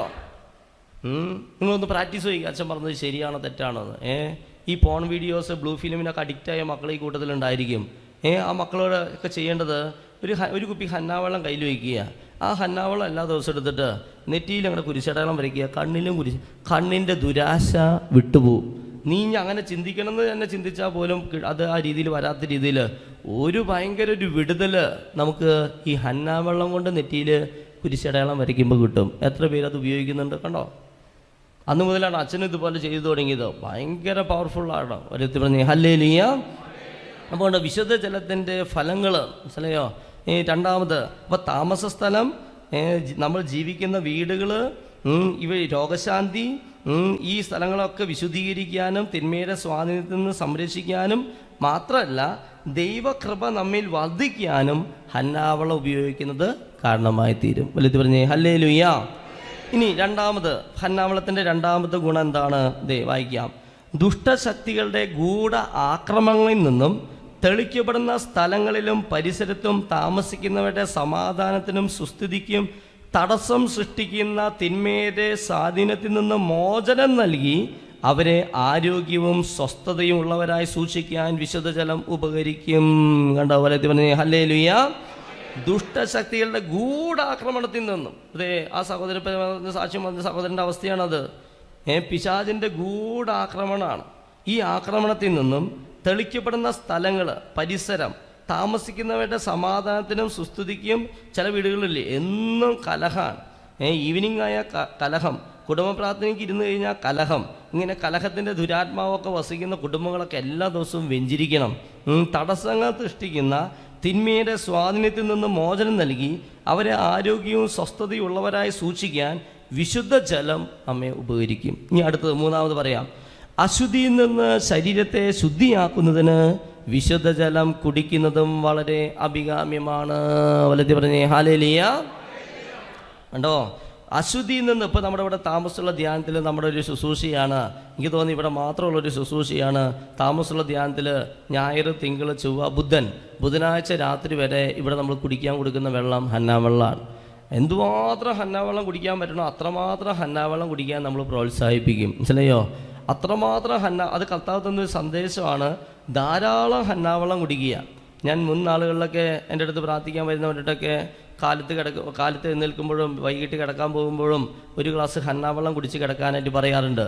പക്ഷേ ഈശോ പറഞ്ഞു, ഒരു ഗ്ലാസ് അല്ല നീ കുടിക്കാൻ പറയേണ്ടത്, ധാരാളം ഹന്നാവെള്ളം കുടിക്കുക. മനസ്സിലായോ? ഉദരസംബന്ധമായ രോഗങ്ങൾ മാറിപ്പോവും. എന്തെങ്കിലും വിഗ്രഹാർപ്പിത ഭക്ഷണം ഉണ്ടെങ്കിൽ ശരീരത്തിൻ്റെ ശുദ്ധീകരണത്തിനാണ് നല്ലതാണ്. അതിനൊക്കെ ഉപരിയായിട്ട് കൃപ വർദ്ധിക്കാൻ ഇത് കാരണമായി തരും. ഹന്നാവെള്ളം കുടിച്ചാൽ വിശ്വാസം വർദ്ധിക്കുമോ? വിശ്വാസം വർദ്ധിക്കും. മനസ്സിലായി? അങ്ങനെ ഒരു മേഖലയുണ്ട്. അതാ പറയുക, അശുദ്ധിയിൽ നിന്ന് ശരീരത്തെ ശുദ്ധിയാക്കുന്നതിന് ഹന്നാവെള്ളം കുടിക്കുന്നത് വളരെ അഭികാമ്യമാണ്. ആരാണ് എഴുതി വെച്ചിരിക്കുന്നത്? Father Gabriel Amorth. അല്ലേ പറഞ്ഞേ ഹല്ലേലൂയ. ഇനി അടുത്ത സെക്ഷനാണ് പറയാൻ പോവുക. വിശുദ്ധീകരിച്ച എണ്ണ. സ്നേഹമുള്ളവരെ, ഇവിടെ നിന്ന് നമ്മൾ ആദ്യ നാളുകളിൽ കൊടുത്തിരുന്നത് വെളിച്ചെണ്ണയാണ്. വെളിച്ചെണ്ണ കൊടുത്തിരുന്ന കാലഘട്ടത്തിൽ എന്തെങ്കിലും ഒരു സാക്ഷി ഇവിടെ വന്നതായിട്ട് അച്ഛനൊന്നും ഓർക്കുന്നില്ല കേട്ടോ. ഞാനൊന്നും ഓർക്കുന്നില്ല. അന്നിവിടെ ആദ്യ നാളുകളിൽ കൊടുത്തിരുന്നത് വെളിച്ചെണ്ണ ഇങ്ങനെ കുപ്പിയിലാക്കി കൊടുക്കും വെഞ്ചിരിച്ചിട്ട്. പക്ഷെ പ്രത്യേകിച്ചൊരു അനുഗ്രഹം കിട്ടിയതായിട്ടോ സാക്ഷ്യം വന്നതായിട്ടോ ഒന്നും ഓർക്കണില്ല. ഇപ്പോൾ പല ബ്രദേഴ്സ് എന്നോട് പറഞ്ഞു, പല ബ്രദർമാരും പലരും പ്രാർത്ഥിച്ചിട്ട് പറഞ്ഞു, അച്ഛാ ഒലിവ് ഓയിൽ വെഞ്ചിരിച്ച് കൊടുക്കാൻ ഈശോ പറയുന്നുണ്ട്, നമുക്ക് വെളിച്ചെണ്ണ നിർത്താം, ഒലിവ് ഓയിൽ വെഞ്ചിരിച്ച് കൊടുക്കാം. അപ്പോൾ ഞാൻ പറഞ്ഞു, എന്നാൽ ശരി നിങ്ങൾ അങ്ങനെ ചെയ്തോളാൻ പറഞ്ഞു. ഇവർ ഒലിവ് ഓയിൽ നിറച്ച് വെച്ചു, എന്നോട് വന്ന് വെഞ്ചിരിക്കാൻ പറഞ്ഞു, വെഞ്ചിരിച്ചു. ഇത് ആദ്യമായിട്ട് ഒരു സിസ്റ്റേഴ്സിൻ്റെ ധ്യാനത്തിൻ്റെ ഇടയ്ക്കാണ് ഇവിടെ കൊടുത്തു തുടങ്ങിയത്. അതിൽ തന്നെ 1-2 സിസ്റ്റേഴ്സിന് ഈ ഉപ്പിറ്റ് വേദന മാറി, മുട്ടുവേദന മാറി. ഈ സിസ്റ്റേഴ്സ് ഈ പറഞ്ഞതനുസരിച്ച് അവർ ചെയ്യാൻ തുടങ്ങിയപ്പോൾ അവർക്ക് അത്ഭുത രോഗശാന്തി ലഭിക്കുകയാണ്. അതായിരുന്നു ആദ്യത്തെ ഒലിവ് ഓയിലിൻ്റെ സാക്ഷ്യം. അത് ചെറിയ ചെറിയ സാക്ഷ്യം പോലെ ഇങ്ങനെ തുടങ്ങി പിന്നീട് വലിയ സാക്ഷ്യത്തിലേക്ക് അത് പ്രവേശിക്കുക. ഏറ്റവും കൂടുതൽ ത്വക്ക് രോഗം മാറിക്കൊണ്ട് ഇരിക്കുന്നത് ഈ ഒലിവ് ഓയിൽ പുരട്ടിക്കൊണ്ടിരിക്കുമ്പോഴാണ്. വല്ലത്തി പറഞ്ഞേ ഹല്ലേലൂയ. ത്വക്ക് രോഗമുള്ളവരൊക്കെ പ്രാർത്ഥിക്കുക. ഇപ്പോൾ ഈ കൂട്ടത്തിൽ ഒരു വെള്ളപ്പാണ്ടുള്ള ഒരാളെ കാണിക്കുന്നുണ്ട്. വെള്ളപ്പാണ്ട്, ആ വെള്ളപ്പാണ്ട് ശരീരത്തിൻ്റെ പല ഭാഗത്ത് വെള്ളപ്പാണ്ട് ഇങ്ങനെയൊക്കെ ഉള്ളവർ ഈ ഒലിവ് ഓയിൽ വാങ്ങിക്കൊണ്ടു പോവുക. അത് പുരട്ടിയിട്ട് 33 വിശ്വാസന്മാരും ചൊല്ലി 33 ദിവസം നിയോഗിച്ച് പ്രാർത്ഥിച്ചേൻ ഒരു നേർച്ച നേര ഇത് സാധിച്ച് കിട്ടുകയാണെങ്കിൽ ഞാൻ ഈ ഏൽറുഹ ധ്യാന കേന്ദ്രത്തിൽ ഇവിടെ വന്ന് കയറി ഈ അൾത്താരമ്മിൽ നിന്ന് സാക്ഷ്യം പറയാമെന്ന് ഈശോയ്ക്ക് ഒരു വാക്ക് കൊടുത്തുകൊണ്ട് നീ ഒലിവ് ഓയിൽ പുരട്ടുക. പേൻ്റെ ശല്യം, സോറിയാസിസ്, സ്കിൻ സംബന്ധമായ എല്ലാ രോഗങ്ങളും നീ അതുപോലെ തന്നെ ഈ ചിലരിപ്പോൾ ചെയ്യുന്ന മുട്ടുവേദന, ഉപ്പിറ്റ് വേദന, ഇതിനൊക്കെ ഓരോരുത്തരും വിശ്വാസമാണ് ഇതിങ്ങനെ പുരട്ടുക. അല്ലെങ്കിൽ മുഴ, പല സ്ഥലത്ത് ഇന്നാളും ചേച്ചിക്ക് തൊണ്ടയിൽ മുഴ, അല്ലെങ്കിൽ കക്ഷത്ത് മുഴ, ഈ ഒലിവ് ഓയിൽ പുരട്ടി വിശ്വാസപ്രമാണം ചൊല്ലി 33 ദിവസമൊക്കെ നിയമം വെച്ച് ഇങ്ങനെ പ്രാർത്ഥിക്കുകയാണ്. അപ്പോൾ നിങ്ങൾ മാറിപ്പോവുകയാണ്. വല്ലതി പറഞ്ഞേ ഹല്ലേലൂയ. ഇപ്പോൾ ഈ എണ്ണയെ പറ്റി പറയുന്ന ചില കാര്യങ്ങൾ അച്ഛൻ വായിക്കുക കേട്ടോ. വിശ്വാസത്തോടെ ഉപയോഗിക്കുകയാണെങ്കിൽ ഈ തൈലം പിശാചിൻ്റെയും അവരുടെ ആക്രമണത്തിൻ്റെയും ശക്തിയെ നിഹനിക്കുന്നു. ശരീരത്തിൻ്റെയും മനസ്സിൻ്റെയും ആരോഗ്യത്തിനും ഈ ഒലിവെണ്ണ പുരട്ടുന്നത് വളരെ നല്ലതാണ്. വലതി പറഞ്ഞേ ഹല്ലേലൂയ. കണ്ടോ, വിശ്വാസത്തോടെ ഉപയോഗിക്കുകയാണെങ്കിൽ ഈ തൈലം പിശാചിൻ്റെയും അവരുടെ ആക്രമണത്തിൻ്റെയും ശക്തിയെ നിഹനിക്കുന്നു. ശരീരത്തിൻ്റെയും മനസ്സിൻ്റെയും ആരോഗ്യത്തിന് ഈ ഒലിവ് ഓയിൽ വളരെ നല്ലതാണ്. ഇതൊന്നും ഞാൻ എഴുതി വെച്ചതല്ല കേട്ടോ, ഒഫീഷ്യൽ എക്സോസിസ്റ്റാണ്, ഔദ്യോഗിക ഭൂതോച്ചാടകനാണ് ആയിരുന്നു സഭയിലെ തിരുസഭയിൽ ഔദ്യോഗിക ഭൂതോച്ചാടകൻ. സഭ ഔദ്യോഗികമായിട്ട് അംഗീകരിച്ച വ്യക്തി അതാണ് ഈ ഗബ്രിയേൽ അമോൽത്ത്. അദ്ദേഹം എഴുതി വെച്ചുള്ള കാര്യങ്ങൾ അച്ഛൻ വായിക്കുക. അശുദ്ധിയിൽ നിന്ന് ശരീരത്തെ ശുദ്ധിയാക്കുന്നതിന് ഭൂതോച്ചാടന തൈലം വളരെ സഹായകമാണ്. വലത്തി പറഞ്ഞേ ഹല്ലേലൂയ. അശുദ്ധിയിൽ നിന്ന് ശരീരത്തെ ശുദ്ധിയാക്കുന്നതിന് ഭൂതോച്ചാടന തൈലം വളരെ സഹായകമാണ്. നമ്മളവരെ ഈ നമ്മൾ നേരത്തെ പറഞ്ഞല്ലോ, ഹന്നാവെള്ളം കുടിക്കുമ്പോൾ എന്തെങ്കിലും വിഗ്രഹാർപ്പിത ഭക്ഷണ കാര്യങ്ങളോ അല്ലെങ്കിൽ എല്ലാം കൈവിഷവുമായി ബന്ധപ്പെട്ട എന്തെങ്കിലുമൊക്കെ വയറ്റിലുണ്ടെങ്കിൽ പോകും.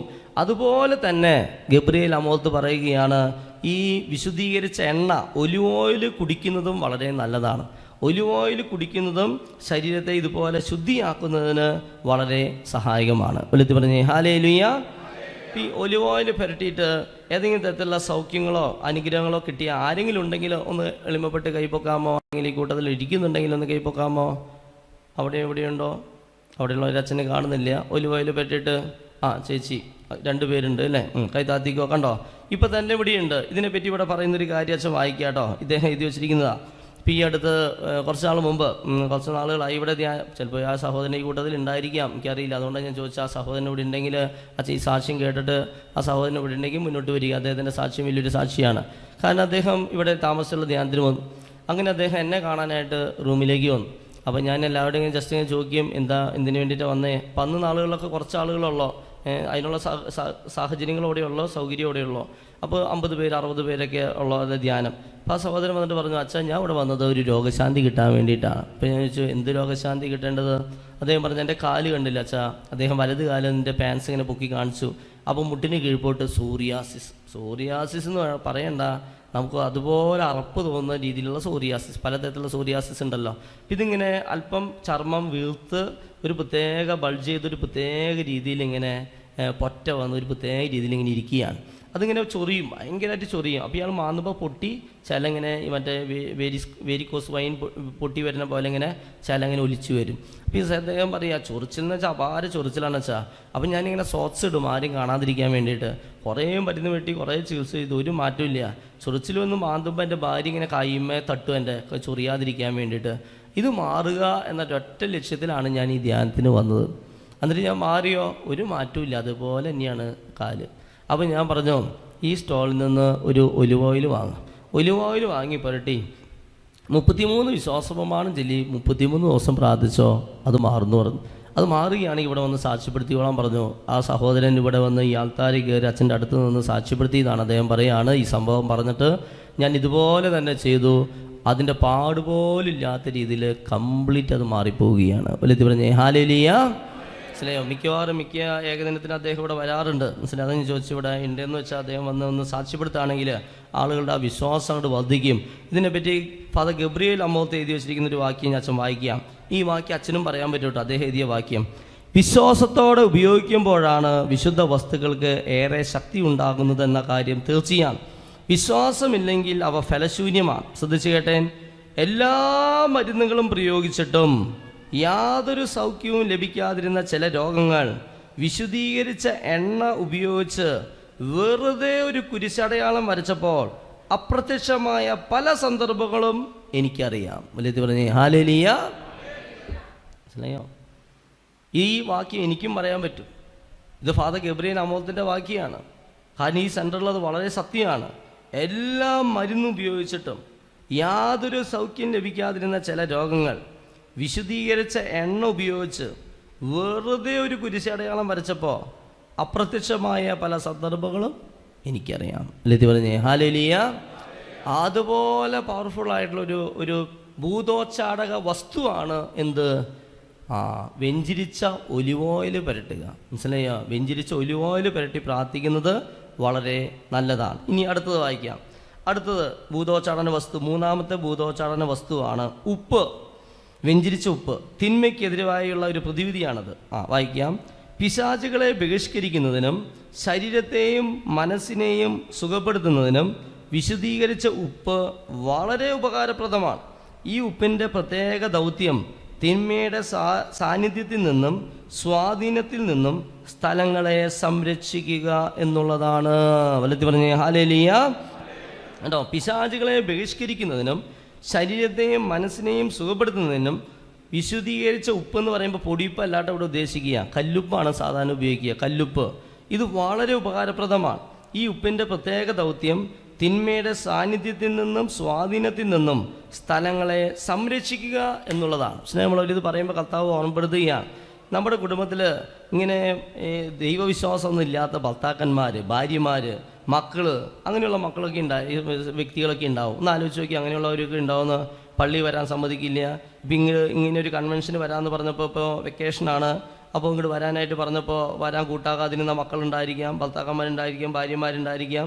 ഇങ്ങനെയുള്ള ആത്മീയ കാര്യങ്ങളോടൊക്കെ ഭയങ്കര വിമുഖതയുള്ള മക്കൾ, അതിനൊക്കെ എതിർപ്പ് കാണിക്കുന്ന മക്കൾ, എങ്ങനെ വിശ്വാസത്തിനൊക്കെ അകന്നുപോയ മക്കൾ, ഇങ്ങനെയുള്ളവരൊക്കെ ഉണ്ടെങ്കിൽ ശ്രദ്ധിക്കുക. ഈ ഗബ്രിയേൽ അമോത്ത് പറയുന്നൊരു കാര്യം ഇതാണ്. അദ്ദേഹം പറയുകയാണ്, ഈ മക്കൾക്ക് നമ്മൾ ചായയിലോ അല്ലെങ്കിൽ എന്തെങ്കിലും ഭക്ഷണത്തിലൊക്കെ ഈ വെഞ്ചിരിച്ച ഈ ഭൂതോച്ചാരണ വസ്തുക്കൾ ഇട്ട് കൊടുക്കുക. ഇപ്പോൾ ഒരു ഉദാഹരണം പറയുകയാണെങ്കിൽ ഹന്നാവെള്ളം, ചായയിൽ 2 സ്പൂണോ 1 സ്പൂണോ ഹന്നാവെള്ളം ഒഴിക്കുക. അവരറിയില്ല നമ്മൾ ഹന്നാവെള്ളം ഈ ചായ കൊടുക്കുക, ചായയിൽ ഒരല്പം 1 സ്പൂൺ ഹന്നാവെള്ളം ഒഴിക്കുക, എന്നിട്ട് അവർക്ക് കൊടുക്കുക. മനസ്സിലായോ? അല്ലെങ്കിൽ 2 തരി ഉപ്പങ്ങാനിടുക. ഒരു ഭക്ഷണം കഴിക്കുന്ന ആ ഭക്ഷണത്തിൽ ഈ വെഞ്ചിരിച്ച ഉപ്പുണ്ടല്ലോ, അതിന് 2 തരി അങ്ങോട്ട് ഇട്ട് കൊടുക്കുക. മനസ്സിലായി? ഇവരറിയില്ല. മനസ്സിലായോ? അല്ലെങ്കിൽ ഇവരുടെ പിന്നെ അദ്ദേഹം പറയുന്നതാണ്, ഇവർ ധരിക്കുന്ന വസ്ത്രം ഒരു അച്ഛനെ കൊണ്ട് വെഞ്ചിരിച്ച് ഇവരറിയാതെ കൊടുക്കുക. വെഞ്ചിരിച്ച വസ്ത്രം ഇവർ ധരിക്കട്ടെ. അപ്പോൾ ഇവർക്ക് വരുന്ന മാറ്റം എന്താണെന്ന് വെച്ചിട്ടുണ്ടെങ്കിൽ, ഈ പൊസഷൻ ഉള്ളവരാണെന്ന് വെച്ചിട്ടുണ്ടെങ്കിൽ ഇദ്ദേഹം പറയുക, പെട്ടെന്ന് വിട്ട സ്വഭാവം അങ്ങോട്ട് പൊട്ടിത്തെറിക്കും. മനസ്സിലായി? ഇപ്പോൾ ചായ കുടിക്കുകയാണെങ്കിൽ, ഇപ്പോൾ ചായ കുടിച്ച് എന്തൊട്ട് ചായ തന്നിരിക്കണേ ഇങ്ങനെ കുറഞ്ഞൊരു അങ്ങോട്ട് ബഹളം വയ്ക്കുക. അവർ ഈ ചായ കുടിച്ച ഉടനെ തന്നെ അവരങ്ങോട്ട് ബഹളം വയ്ക്കാൻ തുടങ്ങും. കാരണം ഉള്ളിലുള്ള പിശാച് ഇളകാൻ തുടങ്ങും എന്നാണ് ഇദ്ദേഹം പറയുക. ഒരിക്കൽ താമസമുള്ള ധ്യാനത്തിന് ഈ സംഭവം പറഞ്ഞു. ഞാൻ എന്നിട്ട് എൻ്റെ റൂമിൽ ചെന്നപ്പോൾ ഒരു ഭാര്യയും ഭർത്താവ് എന്നെ കാണാൻ വന്നു. അവരെന്നോട് പറഞ്ഞു, അച്ഛൻ നേരത്തെ പറഞ്ഞ ആ അനുഭവം ഉണ്ടല്ലോ, അത് സത്യമാണ് അച്ഛാ. കാരണം ഞങ്ങളുടെ മകൻ ഇങ്ങനെയാണ്, വിശ്വാസത്തിനൊക്കെ അകന്നു പോയി ഇങ്ങനെ ഒരു പ്രത്യേക കുത്തഴിഞ്ഞ ജീവിതമാണ് ഞങ്ങളുടെ മകൻ നയിക്കുന്നത്. അപ്പോൾ ഞങ്ങൾക്ക് കൃപാസനത്തിൽ നിന്ന് കൊണ്ടുവന്ന വെഞ്ചിരിച്ച വെള്ളം, അത് ഹന്നാവെള്ളം ഞങ്ങളുടെ കൈവശമുണ്ടായിരുന്നു. ഞങ്ങൾക്ക് ആരും ഒന്നും പറഞ്ഞിട്ടല്ല, ഞങ്ങൾക്ക് ഇവൻ അത് കഴിക്കുന്നില്ല, പക്ഷെ ഞങ്ങളും എന്തോ ഒരു പ്രേരണ തോന്നി, ഇവന് ചായയിൽ അല്പം ഹന്നാവെള്ളം കലക്കി കൊടുക്കുകയാണ്. മനസ്സിലായോ? ഇവനതൊരു അല്പം അങ്ങോട്ട് സിപ്പ് ചെയ്തിട്ട് കഴിച്ചിട്ട് ബഹളമായ, എന്തിട്ട് ചവർപ്പുള്ള ചായ തന്നിരിക്കണേ ഇങ്ങനെ പറഞ്ഞങ്ങോട്ട് എന്നാ പറയാം, അവിടെ ഇളകുകയാണ്, അവിടെ കുത്തി മറിയാണ് വനക്കിടുന്നത്. മനസ്സിലായി? ഇവൻ അറിയുന്നില്ല ഇവൻ ഈ ചായയിൽ അവർ ഇത് കലക്കി കൊടുത്തിട്ടുള്ളത് അവന് അറിയില്ല. മനസ്സിലായോ? അപ്പം അതുകൊണ്ട് ഇങ്ങനെയുള്ള ഈ ഭൂതോച്ചാടന വസ്തുക്കൾ ഭക്ഷണത്തിൽ കലക്കി കൊടുക്കുന്നത് പോലും ഇവരിലുള്ള തിന്മ പുറത്തു പോകാനായിട്ട് സഹായിക്കും. വലിയ പറഞ്ഞേ ഹല്ലേലൂയ. എന്താണ് പറയുക? ഈ ഉപ്പ് പിശാചുകളെ ബഹിഷ്കരിക്കാനും ശരീരത്തെയും മനസ്സിനെയും സുഖപ്പെടുത്താനും വിശുദ്ധീകരിച്ച ഉപ്പ് വളരെ ഫലപ്രദമാണ്. ഈ ഉപ്പിൻ്റെ പ്രത്യേക ദൗത്യം തിന്മയുടെ സാന്നിധ്യത്തിൽ നിന്നും സ്വാധീനത്തിൽ നിന്നും സ്ഥലങ്ങളെ സംരക്ഷിക്കുക എന്നുള്ളതാണ്. ഒരു ഉദാഹരണം പറയാം, ഒരു അനുഭവം പറയാം. ഇവിടെ ധ്യാനിച്ചു പോയ താമസമുള്ള ധ്യാനത്തിന് വന്ന ഒരു സഹോദരി, അച്ഛൻ്റെ പ്രാർത്ഥനാ ഗ്രൂപ്പിലുള്ള ഒരു സഹോദരിയാണ്. ആ സഹോദരി ഇവിടെ ധ്യാനിച്ചു പോയി. അതിനുശേഷം എനിക്ക് മെസ്സേജ് ഇട്ടിരിക്കുകയാണ്. ആ മെസ്സേജും ആ ഒരു സാക്ഷ്യവും അത്ഭുതമാരെയും നമ്മൾ ഇട്ടിരുന്നു. ആ സഹോദരി പറയുകയാണ്, ഞാൻ ഇവിടെ വന്ന് കൗൺസിലിങ്ങിനായിട്ട് ഒരു ബ്രദറുടെ അടുത്തേക്ക് ചെന്നു. ബ്രദറുടെ അടുത്ത് ഞാനങ്ങനെ ചെന്ന് ഇങ്ങനെ ഇരിക്കാൻ പോകുന്നുള്ളൂ, ഇരുന്നിട്ടില്ല. അപ്പോഴേക്കും ആ ബ്രദർ ചോദിച്ചു, വീട്ടിൽ നിറയെ പട്ടിശല്യമാണല്ലോ അല്ലേ, സിറ്റ് ഔട്ടിൽ നിറയെ പട്ടികളാണല്ലോ. ഈ സഹോദരിക്ക് ഭയങ്കര അത്ഭുതമായി. ഈ സഹോദരി പറയാണ്, അച്ഛാ 1 മാസത്തോളമായി പട്ടിശല്യം. വീടിൻ്റെ ഉള്ളിൽ നിറയെ, വീടിൻ്റെ ഉള്ളിൽ എന്ന് വെച്ചാൽ വീടിൻ്റെ ചെറിയൊരു 10 സെൻറ്റ് അങ്ങോട്ട് ഉള്ളവർക്ക് ആ കോമ്പൗണ്ടിൽ നിറയെ പട്ടികളാണ്. ഗേറ്റ് അടച്ചിട്ടാലും വിറ്റിങ്ങി എവിടെ നിന്നൊക്കെയോ വരും. അപ്പോൾ ഈ സിറ്റ് ഔട്ടിൽ നിറയെ പട്ടിങ്ങനെ കിടക്കും. അത് ഒരു പട്ടിയൊന്നുമല്ല. എന്നിട്ട് വിറ്റിങ്ങളുടെ ആ ഒരു തുപ്പലൊക്കെ ഉണ്ടല്ലോ, ഒരു പ്രത്യേക മണമാണ്. അതിങ്ങനെ വായേന്ന് ഇങ്ങനെ വീണ് ഈ കുറ്റികളെ ഓടിപ്പിച്ച് കളയും. എന്നിട്ട് സിറ്റ് ഔട്ടൊക്കെ കഴുകിയിടും. ഈ സഹോദരി കുറച്ച് കഴിയുമ്പോൾ കുറ്റികൾ എല്ലാം വന്ന് വീണ്ടും വന്ന് കിടക്കണതാണ്. ഇങ്ങനെ ഭയങ്കര ഒരു പ്രത്യേക മണമാണ് വീടിൻ്റെ ഫ്രണ്ടിൽ മൊത്തം. ഇവർ വന്ന് ഇങ്ങനെ കിടന്ന് എന്തൊക്കെ ചെയ്തിട്ട് ഈ പട്ടി പോകുന്നില്ല. അപ്പോൾ ഞങ്ങൾ ഈ കൗൺസിലിംഗ് വന്നപ്പോൾ ഈ ബ്രദർ അങ്ങോട്ട് എടുത്ത് ചോദിച്ചത് ഭയങ്കര പട്ടിശല്യമാണല്ലോ എന്ന് വന്ന് കയറിയപ്പോൾ തന്നെ. എന്നിട്ട് ആ ബ്രദർ പറഞ്ഞു, ഇവിടുന്ന് ഒരു പാക്കറ്റ് കല്ലുപ്പ് വാങ്ങിക്കൊണ്ട് പോവുക, വെഞ്ചിരിച്ച കല്ലുപ്പ്. വീടിന് ചുറ്റും ഈ കല്ലുപ്പ് അങ്ങോട്ട് ശക്തിയിൽ വിശ്വാസപ്രമാണം ചൊല്ലി വെതറിയിട്ടോ പിന്നെ പട്ടി വരില്ല എന്ന് പറഞ്ഞു. ഈ സഹോദരി ഇവിടുന്ന് അത് വാങ്ങിക്കൊണ്ട് പോയി ഒറ്റ പ്രാവശ്യം വീടിന് ചുറ്റും പറമ്പിലും മൊത്തത്തിൽ അങ്ങോട്ട് കല്ലുപ്പ് വിശ്വാസപ്രമാണം ചൊല്ലി ബന്ധന പ്രാർത്ഥന ചൊല്ലിയിട്ടു. ആ സഹോദരി പറയാ, എവിടെ പോയി എന്നറിയില്ല ഈ സംഭവം. പിന്നെ ആ ഭാഗത്ത് പട്ടിയില്ല. വലുത് പറഞ്ഞ് ഹല്ലേലൂയ. അതുപോലെ ഈ പട്ടിശല്യം അങ്ങോട്ട് ആ കോമ്പൗണ്ടിൽ നിന്ന് അങ്ങോട്ട് മാറിപ്പോവുകയാണ്. മനസ്സിലായോ? ഇത് ഒത്തിരിയേറെ പേര് പറയുന്നൊരു അനുഭവമാണ്. അതാണ് ഇപ്പോൾ അങ്ങനെയൊരു സാക്ഷിയാണ് നമ്മൾ നേരത്തെ കേട്ടത്.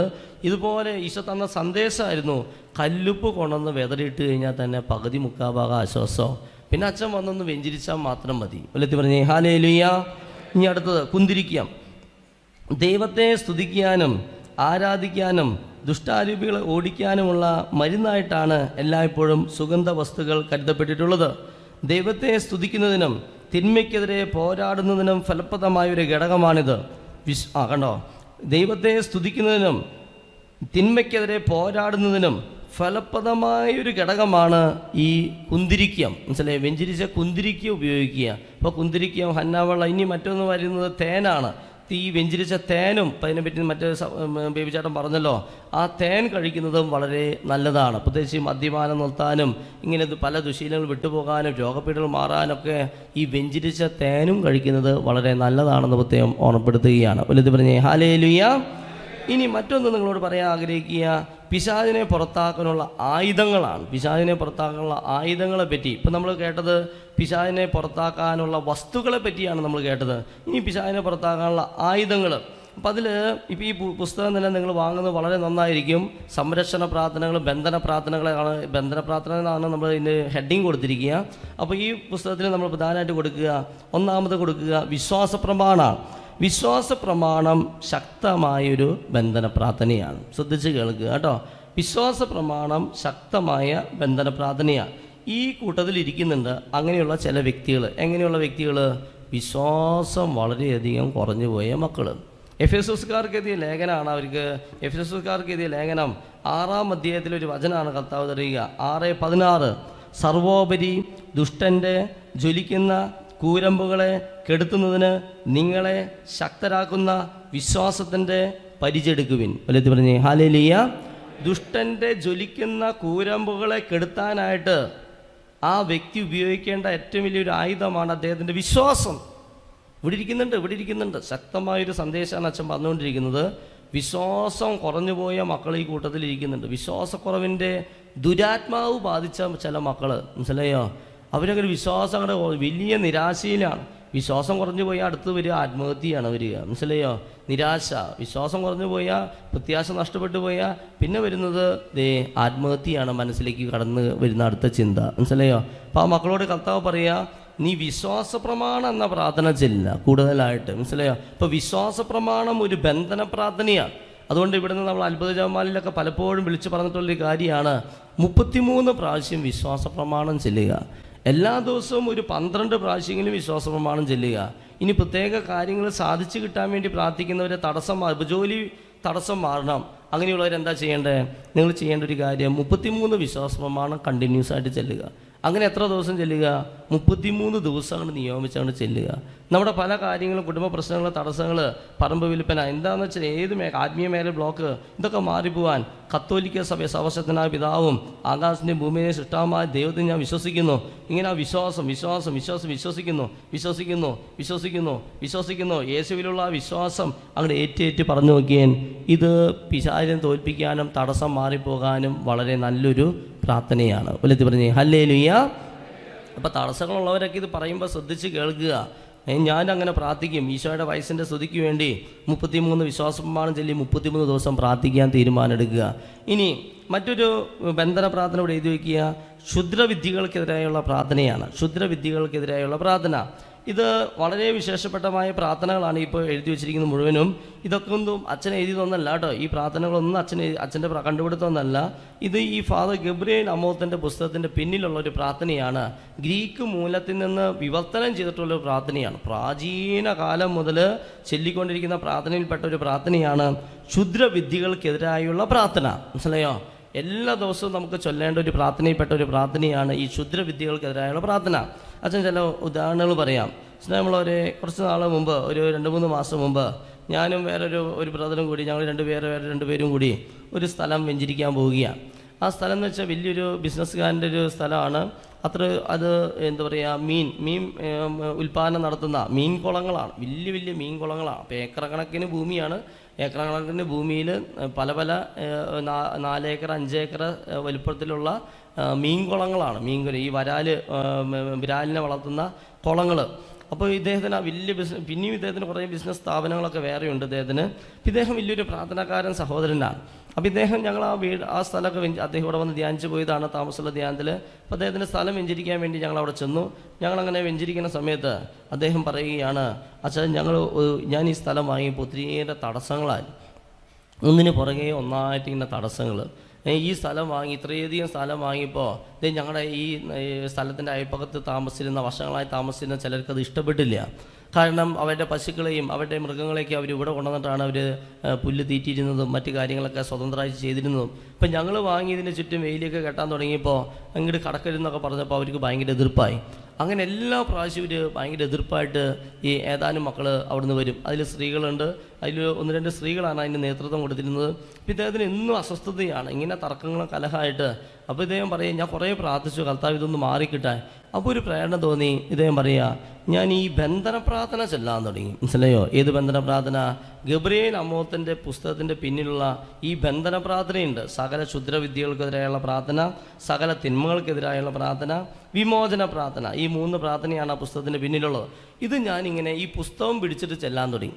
ഞാനപ്പോൾ രാവിലെ എന്നിട്ട് വണ്ടി എടുത്ത് ചെല്ലും. ഒത്തിരി ദൂരെയാണ്, വീടും സ്ഥലവും രണ്ട് സ്ഥലത്താണ്. അപ്പോൾ ഞാൻ കാലത്തവിടെ ചെന്ന് ഞാൻ ഈ പറമ്പിൽ ഇങ്ങനെ നടക്കും. കുളത്തിൻ്റെ സൈഡിലും പറമ്പിലൊക്കെ ഇങ്ങനെ ഈ പുസ്തകം പിടിച്ച് നടന്ന് ബന്ധന പ്രാർത്ഥന ആവർത്തിച്ച് ഇയാൾ വലിയൊരു പ്രാർത്ഥനക്കാരനാണ്, നമുക്ക് ചിന്തിക്കാൻ പോലും പറ്റില്ല. അതുപോലെ പ്രാർത്ഥിക്കുന്ന ഒരു സഹോദരൻ. ഇദ്ദേഹം പറയാം, ഞാനിങ്ങനെ പ്രാർത്ഥിച്ച് ഇങ്ങനെ നിയോഗം വെച്ച് പ്രാർത്ഥിച്ച് ഏതാനും ആഴ്ചകളൊക്കെ കഴിഞ്ഞപ്പോൾ ഈ വ്യക്തി, അപ്പോൾ ഇവരിങ്ങനെ പ്രശ്നങ്ങളുണ്ടാക്കി ഓരോന്ന്, ഇദ്ദേഹത്തിനൊന്നും ചെയ്യാനും പറ്റുന്നില്ല. ഇദ്ദേഹം പറയാണ്, ആ പ്രശ്നം ഉണ്ടാക്കിയ ആളുടെ എരുമ ഈ മീൻകുളത്തിൽ ചാടിച്ചത്തു. മനസ്സിലായോ? ആദ്യത്തെ വലിയൊരു എരുമയായിരുന്നു, അത് മീൻകുളത്തിൽ ചാടിച്ചാവുകയാണ്. നമ്മൾ ബൈബിള് കാണുന്നില്ലേ, കിഴക്കാൻ തൂക്കായ നിരത്തിലുള്ള പന്നികളെല്ലാം കടലിൽ ചാവുന്നത് പോലെ ഓരോന്ന് കുളത്തിൽ ചാടിച്ചാവുക. ഇനി കുറച്ച് 2-3 ദിവസം കഴിഞ്ഞു, രണ്ടാമത് വലിയൊരു എരുമയുണ്ടായിരുന്നു, അതും മീൻകുളത്തിൽ ചാടിച്ചത്തു. മനസ്സിലായോ? ഓരോന്ന് നമ്മളൊന്നും ചെയ്യേണ്ട. ഈ എതിർത്ത് വരുന്ന എവിടെ നിന്നാണോ എതിർപ്പ് വരുന്നത്, ആ വ്യക്തികൾക്ക് ഒന്നിനു പുറകെ ഒന്നായിട്ട് ബുദ്ധിമുട്ടുകൾ. അവസാനം എന്തുണ്ടായി? അദ്ദേഹം വളരെ നിസ്സാര കാലം കൊണ്ട് തന്നെ ഈ സഹോദരൻ പറയുകയാണ്, ആ വ്യക്തി ആ സ്ഥലവും പറമ്പൊക്കെ വിറ്റ് അവിടുന്ന് അദ്ദേഹം മാറിപ്പോയി. അല്ലെത്തി പറഞ്ഞേ ഹല്ലേലൂയ. അതുപോലെ ഞാൻ ഒത്തിരി സഹിച്ചു വെച്ച കുറച്ച് കാലം. പക്ഷെ ഞാൻ ഈ ബന്ധന പ്രാർത്ഥന ചൊല്ലി പുറമേന്ന് വരുന്ന തടസ്സങ്ങൾ ഒന്നിനു പുറകെ ഒന്നായിട്ട് എൻ്റെ സമാധാന ജീവിതത്തിൽ തകർക്കുന്ന എല്ലാ അസ്വസ്ഥതകളും മാറാൻ വേണ്ടി ഞാൻ ഈ ഗബ്രിയേൽ അമോത്തിൻ്റെ ബന്ധന പ്രാർത്ഥന ചൊല്ലി കണ്ടോ? മനസ്സിലായോ? അപ്പോൾ തടസ്സങ്ങൾ വരുമ്പോൾ ഇയാൾ ചെയ്യുന്ന വേറൊരു മേഖലയുണ്ട്. അപ്പം അദ്ദേഹം ഇങ്ങനെ പറയുന്നത്, വിറ്റുപോകാത്ത സ്ഥലങ്ങളൊക്കെ ഇദ്ദേഹം വാങ്ങും.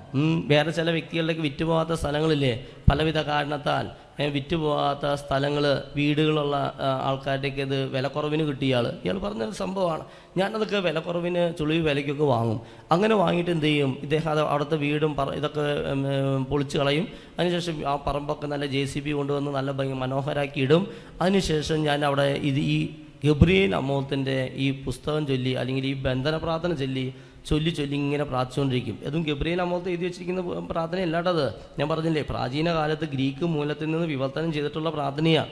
ഈ പ്രാർത്ഥന ചൊല്ലി ആവർത്തിച്ച് ആ സ്ഥലത്തിരുന്ന് ചൊല്ലി ഈ ഭൂതോച്ചാരണ വസ്തുക്കൾ, വെഞ്ചരിച്ച കല്ലുപ്പ്, ഹന്നാവെള്ളം, ഇതൊക്കെ ആ പറമ്പിൽ കൊണ്ടുവന്ന് ഇട്ട് ഇദ്ദേഹം എന്നോട് പറഞ്ഞത് ഇതാണ്, അച്ഛാ, ഒരു യേശുവിൽ വിശ്വസിക്കുന്ന ഒരാൾക്ക് സകലത്തിൻ്റെ മേൽ അധികാരമുണ്ട്. ഇയാളുടെ ഒരു വാക്കാണ്. യേശുവിൽ വിശ്വസിക്കുന്ന ഒരാൾക്ക് സകലത്തിൻ്റെ മേൽ അധികാരമുണ്ട്. പിന്നെ നമ്മുടെ അധികാരം നഷ്ടപ്പെട്ടു പോകുന്നത് നമ്മൾ പാപം ചെയ്യുമ്പോഴാണ്. പാപം ചെയ്യുമ്പോൾ അധികാരം കിട്ടില്ല. പാപം ചെയ്യാത്ത ഒരാൾക്ക് യേശു നാമത്തിൽ എന്തിൻ്റെ മേലൊരു അധികാരമുണ്ട്. ആ അധികാരം ഞാൻ എടുത്ത് ഉപയോഗിക്കുകയാണ് അച്ഛാ. യേശുവിൻ്റെ നാമത്തിൽ കൽപ്പിക്കുകയാണ്. ഈ സ്ഥലത്തെ അസ്വസ്ഥതയുണ്ടാക്കുന്ന തടസ്സങ്ങൾ യേശു ക്രിസ്തുവിൻ്റെ നാമത്തിൽ വിട്ടുപോട്ടെ. എൻ്റെ സമാധാന ജീവിതത്തിന് തടസ്സം ഉണ്ടാക്കുന്ന എല്ലാ ബന്ധനങ്ങളും യേശു നാമത്തിൽ മാറിപ്പോട്ടെ. കർത്താവാണ് രക്ഷ. ഞാൻ ആരെ പേടിക്കണം? കണ്ടോ, ഞാൻ തിന്മയെ ഭയപ്പെടുകയില്ല. കണ്ടോ, കാരണം സകല യുഗങ്ങളുടെ പിതാവും സമാധാനത്തിൻ്റെ രാജാവും എൻ്റെ ശക്തനായ രക്ഷകനും എൻ്റെ ബലവും എൻ്റെ ദൈവമായ അങ്ങൻ്റെ കൂടെയുണ്ട്. മനസ്സിലായോ? ഇങ്ങനെ ഒന്നും ഇയാളിങ്ങനെ ബന്ധിക്കുകയാണ് യേശുവിൻ്റെ നാമത്തിൽ. ബന്ധിച്ച് ചെല്ലി എന്നുണ്ടാവും. ഈ സ്ഥലം നല്ല വിലയ്ക്ക് വേറെ ആൾക്കാർക്ക് വിറ്റുപോവുകയാണ്. മനസ്സിലായി? ഇയാൾ പറഞ്ഞ കാര്യമാണ് എന്നോട് നേരിട്ട്. നല്ല വിലയ്ക്ക് ഈ സ്ഥലം ഞാൻ വേറെ ആൾക്കാർക്ക് വിൽക്കും. വലുത് പറഞ്ഞേ ഹല്ലേലൂയ. ഇപ്പം ബന്ധന പ്രാർത്ഥന ചെല്ലുക. അസ്വസ്ഥതയുണ്ടെങ്കിൽ കൂടുതൽ ചെല്ലുക. ശക്തനായൊരു മനുഷ്യൻ്റെ ഭവനത്തിൽ പ്രവേശിച്ച് അവൻ്റെ വസ്തുക്കൾ കവർച്ച ചെയ്യാൻ അവനെ ബന്ധിക്കണം. ആദ്യം തന്നെ അവനെ ബന്ധിക്കണം. മനസ്സിലായോ? ഇപ്പം നമ്മുടെ വ്യക്തിപരമായ ജീവിതത്തിൽ നമ്മൾ ജപമാലയൊക്കെ ചെല്ലും, ഒക്കെ നല്ല കാര്യം. പക്ഷെ ബന്ധന പ്രാർത്ഥന ഒരിക്കലും അതൊരു പ്രാവശ്യമൊന്നുമല്ല ചെല്ലേണ്ടത്. നിൻ്റെ വീട്ടിലും നിൻ്റെ കുടുംബത്തിലും നിൻ്റെ വ്യക്തി ജീവിതത്തിലൊക്കെ കൂടുതൽ തടസ്സങ്ങൾ തോന്നുന്നുണ്ടെങ്കിൽ കൂടുതൽ ബന്ധന പ്രാർത്ഥന ചെല്ലണം. കൂടുതൽ സഹനം വരുമ്പോൾ കൂടുതൽ പ്രാർത്ഥിക്കണം. ഈ കഴിഞ്ഞ ധ്യാനത്തിൽ ഒരു ചേച്ചി വന്നു. ആ ചേച്ചി പറഞ്ഞു, അച്ഛൻ്റെ മോന് വേണ്ടി പ്രാർത്ഥിക്കണം. അപ്പോൾ ഞാൻ പറഞ്ഞു, അവൻ പ്രാർത്ഥിക്കുന്ന ആളാണോ? ആ സഹോദരി പറഞ്ഞു, അല്ല അച്ഛാ, അവന് പാണ്ഡുരോഗമാണ്. മനസ്സിലായോ? അവൻ്റെ പാണ്ഡുരോഗം. അപ്പോൾ ആ പാണ്ഡുരോഗത്തെ പറ്റി എന്നോട് പറഞ്ഞത്. അപ്പോൾ ഞാൻ പറഞ്ഞു, അവനോട് ഇവിടെ വന്ന് ധ്യാനം കൂടാൻ പറഞ്ഞു. അപ്പോൾ ആ സഹോദരി പറഞ്ഞു, അവൻ വരാൻ സാധ്യതയില്ല അച്ഛാ, അവന് വിശ്വാസമൊന്നുമില്ല. ആ സഹോദരി പറഞ്ഞത് ഇങ്ങനെയാണ്, ഞാൻ ഇവനോട് പറയും, നീ പോയി ധ്യാനം കൂടുന്ന് പറയുമ്പോൾ എൻ്റെ മോൻ എന്നോട് പറയും, എൻ്റെ ഈ പാണ്ഡുരോഗം കർത്താവ് മാറ്റട്ടെ, എന്നിട്ട് ഞാൻ ധ്യാനം കൂടാം. മനസ്സിലായോ? ആദ്യം കർത്താവ് എൻ്റെ പാണ്ഡുരോഗം മാറ്റട്ടെ, എന്നിട്ട് ഞാൻ ധ്യാനം കൂടാം. ധ്യാനം കൂടിയിട്ടാണ് പ്രാർത്ഥിക്കുമ്പോഴാണ് പാണ്ഡുരോഗം മാറുക. അല്ലാണ്ട് പാണ്ഡുരോഗം മാറിയിട്ടല്ല നീ പ്രാർത്ഥിക്കാൻ പോവുക. കേട്ടോ? മനസ്സിലായോ? എന്തെങ്കിലും തെറ്റിദ്ധാരണ ഉണ്ടെങ്കിൽ മാറ്റിക്കോ. ചിലരുടെയൊക്കെ ചിന്തകളാണ്.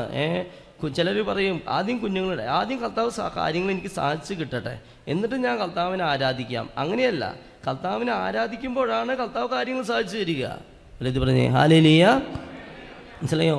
അപ്പം നീ ഇങ്ങനെ ബന്ധന പ്രാർത്ഥന ചൊല്ലി കഷ്ടതയും ദുരിതമൊക്കെ കൂടുന്തോറും നീ കൂടുതൽ ബന്ധന പ്രാർത്ഥന ചെല്ലണം. നമ്മുടെ കർത്താവ് ഈശോ മിശിഹായുടെ മാതൃക എന്താണ്? ഈശോയ്ക്ക് സഹനം വന്നപ്പോൾ ഈശോ കൂടുതൽ തീക്ഷ്ണമായിട്ട് രക്തം ഉരുകി പ്രാർത്ഥിക്കുകയാണ്, രക്തം ചിന്തി പ്രാർത്ഥിക്കുകയാണ്, അല്ലെങ്കിൽ രക്തം വിയർത്ത് പ്രാർത്ഥിക്കുകയാണ്. ഈശോ കൂടുതൽ സഹനം വന്നപ്പോൾ കൂടുതൽ പ്രാർത്ഥിക്കുകയാണ്. അതുപോലെ കൂടുതൽ ബുദ്ധിമുട്ട് വരുമ്പോൾ നീ കൂടുതൽ ബന്ധന പ്രാർത്ഥന ചെല്ലണം. മനസ്സിലായോ? നിനക്കറിയാം നിൻ്റെ വീട്ടിൽ എന്തൊക്കെയുണ്ടെന്ന്, നിൻ്റെ കുടുംബത്തിൽ എന്തൊക്കെയുണ്ടെന്ന്, നിൻ്റെ വ്യക്തി ജീവിതത്തിൽ എന്തൊക്കെയുണ്ടെന്ന്. അപ്പോൾ നീ ബന്ധിക്കണം ഈശോയുടെ നാമത്തിൽ. എത്ര പേരുടെ അച്ഛൻ ഇവിടെ ബന്ധന പ്രാർത്ഥന ചെല്ലാൻ പലരും ഇനി 2:30 അച്ഛനെ വന്ന് കാണുമ്പോൾ ചില മക്കളൊക്കെ അതിന് പറയുമ്പോൾ ഒത്തിരി സന്തോഷമുണ്ട്. അച്ഛനോട് പറഞ്ഞിരുന്നില്ലേ 33 പ്രാവശ്യം എല്ലാ ദിവസം ബന്ധന പ്രാർത്ഥന ചെല്ലാൻ ഞാൻ ചൊല്ലി തുടങ്ങിയിട്ടോ, അങ്ങനെ ചൊല്ലി ഇപ്പോൾ 3ാമത്തെ ദിവസമായി. പറഞ്ഞത് ശരിക്കും ഫലിക്കുന്നുണ്ട് അച്ഛാ. ഭർത്താവിന് വലിയ മാറ്റം വന്നിട്ടുണ്ട് കേട്ടോ. ഭർത്താവ് ഇത്ര കാലം എന്നെ ഫോൺ വിളിച്ചിട്ടുണ്ടായില്ല, ഇപ്പോൾ ഫോൺ വിളിച്ചിട്ടോ സംസാരിച്ചിട്ടാ, മോള് ഇത്ര നാൾ ഇങ്ങനെയായിരുന്നു അച്ഛൻ, ഇപ്പോൾ വലിയ മാറ്റമായിട്ട് അത് ചൊല്ലിയിട്ട് കണ്ടോ ഇത്ര പേരാ 2:30 ശേഷം അച്ഛനെ കാണാൻ വരുമ്പോൾ പറയുന്നതെന്നറിയോ? മനസ്സിലായോ? ഇപ്പം ഞാൻ ചിന്തിക്കുകയാണ്, ഈ പ്രാർത്ഥന എത്ര ഫലവത്താണെന്നറിയോ? ബന്ധിക്കണം. തെറ്റായ സ്നേഹബന്ധത്തിലുള്ള മക്കൾ അത് നമ്മൾ ബന്ധിക്കണം. അവരുടെ ഫോട്ടോ കയ്യിൽ വെച്ച് നിങ്ങൾ ബന്ധിക്കുക. അല്ലെങ്കിൽ അവരെ മനസ്സിൽ കണ്ടുകൊണ്ട് ഈ തെറ്റായ സ്നേഹബന്ധങ്ങൾ വിറ്റിങ്ങൾ മാറി പിശാചാണ് അവരെ കൊണ്ട് ഇതൊക്കെ ചെയ്യിപ്പിക്കുക. യേശുവിൻ്റെ നാമത്തെ എൻ്റെ മകനിലുള്ള ഈ തിന്മ യേശു നാമത്തെ ഈ തെറ്റായ ബന്ധം, തെറ്റായ രീതി, ഈ മയക്കുമേൻ്റെ അടിമത്തം, വിശ്വാസക്കുറവ്, ദുരാത്മാവ് യേശു നാമത്തിൽ മാറിപ്പോട്ടെ. കേട്ടോ? ഇങ്ങനെ പറഞ്ഞ് വിശ്വാസിക്ക് എല്ലാറ്റിൻ്റെയും മേലൊരു അധികാരമുണ്ട്. വിശ്വസിക്കുന്നവരുടെ കൂടെ ഈ അടയാളങ്ങളുണ്ടായിരിക്കും. അവർ എൻ്റെ നാമത്തിൽ പിശാചിനെ ബഹിഷ്കരിക്കും. ആദ്യത്തെ അടയാളം ഇതാണ്. പിശാചിനെ ബഹിഷ്കരിക്കാനുള്ള കഴിവ് യേശുവിൽ വിശ്വസിക്കുന്ന ഒരാൾക്ക് കർത്താവ് തരും. അല്ലെത്തി പറഞ്ഞേ ഹല്ലേലൂയ. മനസ്സിലായോ? അപ്പം അതുകൊണ്ടാണ് ബന്ധന പ്രാർത്ഥന, സകല തിന്മകൾക്കെതിരെയുള്ള പ്രാർത്ഥന. അടുത്തത് വിമോചന പ്രാർത്ഥന, വിശുദ്ധ പാട്രിക്കിൻ്റെ സംരക്ഷണ പ്രാർത്ഥന. വളരെ വിശേഷപ്പെട്ട മറ്റൊരു പ്രാർത്ഥനയാണ് വിശുദ്ധ പാട്രിക്കിൻ്റെ സംരക്ഷണ പ്രാർത്ഥന. പിന്നെ ഇതിൽ ആന്തരിക സൗഖ്യ പ്രാർത്ഥനയും തിരുരക്തത്തിൻ്റെ സംരക്ഷണ പ്രാർത്ഥനയും വിശുദ്ധ മിഖായേൽ മാലാഖയോടുള്ള പ്രാർത്ഥന വളരെ പ്രധാനപ്പെട്ട ഒരു പ്രാർത്ഥനയാണ്. വിശുദ്ധ മിഖായേൽ മാലാഖയോടുള്ള പ്രാർത്ഥന. അച്ഛൻ്റെ ഒരു അനുഭവം പറയാം. വിശുദ്ധ മിഖായേൽ മാലാഖയുടെ ഒരു അനുഭവം. എനിക്കിതിൽ വിശുദ്ധ മിഖായേൽ മാലാഖയുടെ പ്രാർത്ഥന ഞാൻ ഒരിക്കലും ചെല്ലാറില്ലായിരുന്നു വർഷങ്ങൾക്ക് മുമ്പ്. അപ്പോൾ ഞാൻ അന്ന് ജെറുസലം ധ്യാന കേന്ദ്രത്തിലായിരുന്ന സമയം, അപ്പോൾ ഒരു ഇടവക പള്ളിയിൽ ഒരു ധ്യാനം കിട്ടുകയാണ്. അപ്പോൾ ആ ഇടവക പള്ളിയിൽ ധ്യാനിക്കാനായിട്ട് പോകുമ്പോൾ ഒരുങ്ങുമ്പോൾ 3 ദിവസത്തെ ഇടവക ധ്യാനമാണ്. അതിലേക്ക് പോകുമ്പോൾ അപ്പോൾ 2ാമത്തെ പ്രാവശ്യമാണ് ആ ഇടവകയിൽ ഞാൻ ധ്യാനിപ്പിക്കുക. 1ാമത്തെ പ്രാവശ്യം ധ്യാനിപ്പിച്ചിട്ടുണ്ട്, പിന്നെ 2ാമത്തെ പ്രാവശ്യം കൂടി അവർ വിളിക്കുകയാണ്. അങ്ങനെ രണ്ടാമത്തെ പ്രാവശ്യം ധ്യാനിക്കാനായിട്ട് ഒരുങ്ങുമ്പോൾ കർത്താവ് തന്ന ഒരു സന്ദേശമായിരുന്നു, ഒരു ശബ്ദ സന്ദേശം കർത്താവ് പ്രാർത്ഥിച്ചുകൊണ്ടിരിക്കുമ്പോൾ തന്നത് ഇതാണ്: വിശുദ്ധ മിഖായേൽ മാലാഖയോട് പ്രാർത്ഥിക്കണം. വലിയ പറഞ്ഞു ഹല്ലേലൂയ. വിശുദ്ധ മിഖായേൽ മാലാഖയോട് പ്രാർത്ഥിച്ചിട്ട് വേണം ഇടവപ്പള്ളിയിൽ ധ്യാനിപ്പിക്കാൻ പോകാൻ. കർത്താവിൻ്റെ സ്വരം സന്ദേശം കറക്റ്റാണ്, എനിക്ക് നല്ല ബോധ്യമായി. മിഖായേൽ മാലാഖയോട് അന്ന് മുതൽ പ്രാർത്ഥിക്കാൻ തുടങ്ങി. ഒരു പ്രാവശ്യമാണ് ചൊല്ലുക, കാണാപ്പാടം അറിയില്ല, ഏതോ ഒരു പുസ്തകത്തിലെ പ്രാർത്ഥന അതിങ്ങനെ നോക്കി ചെല്ലും, വിശുദ്ധ മിഖായേൽ മാലാഖയോടുള്ള പ്രാർത്ഥന.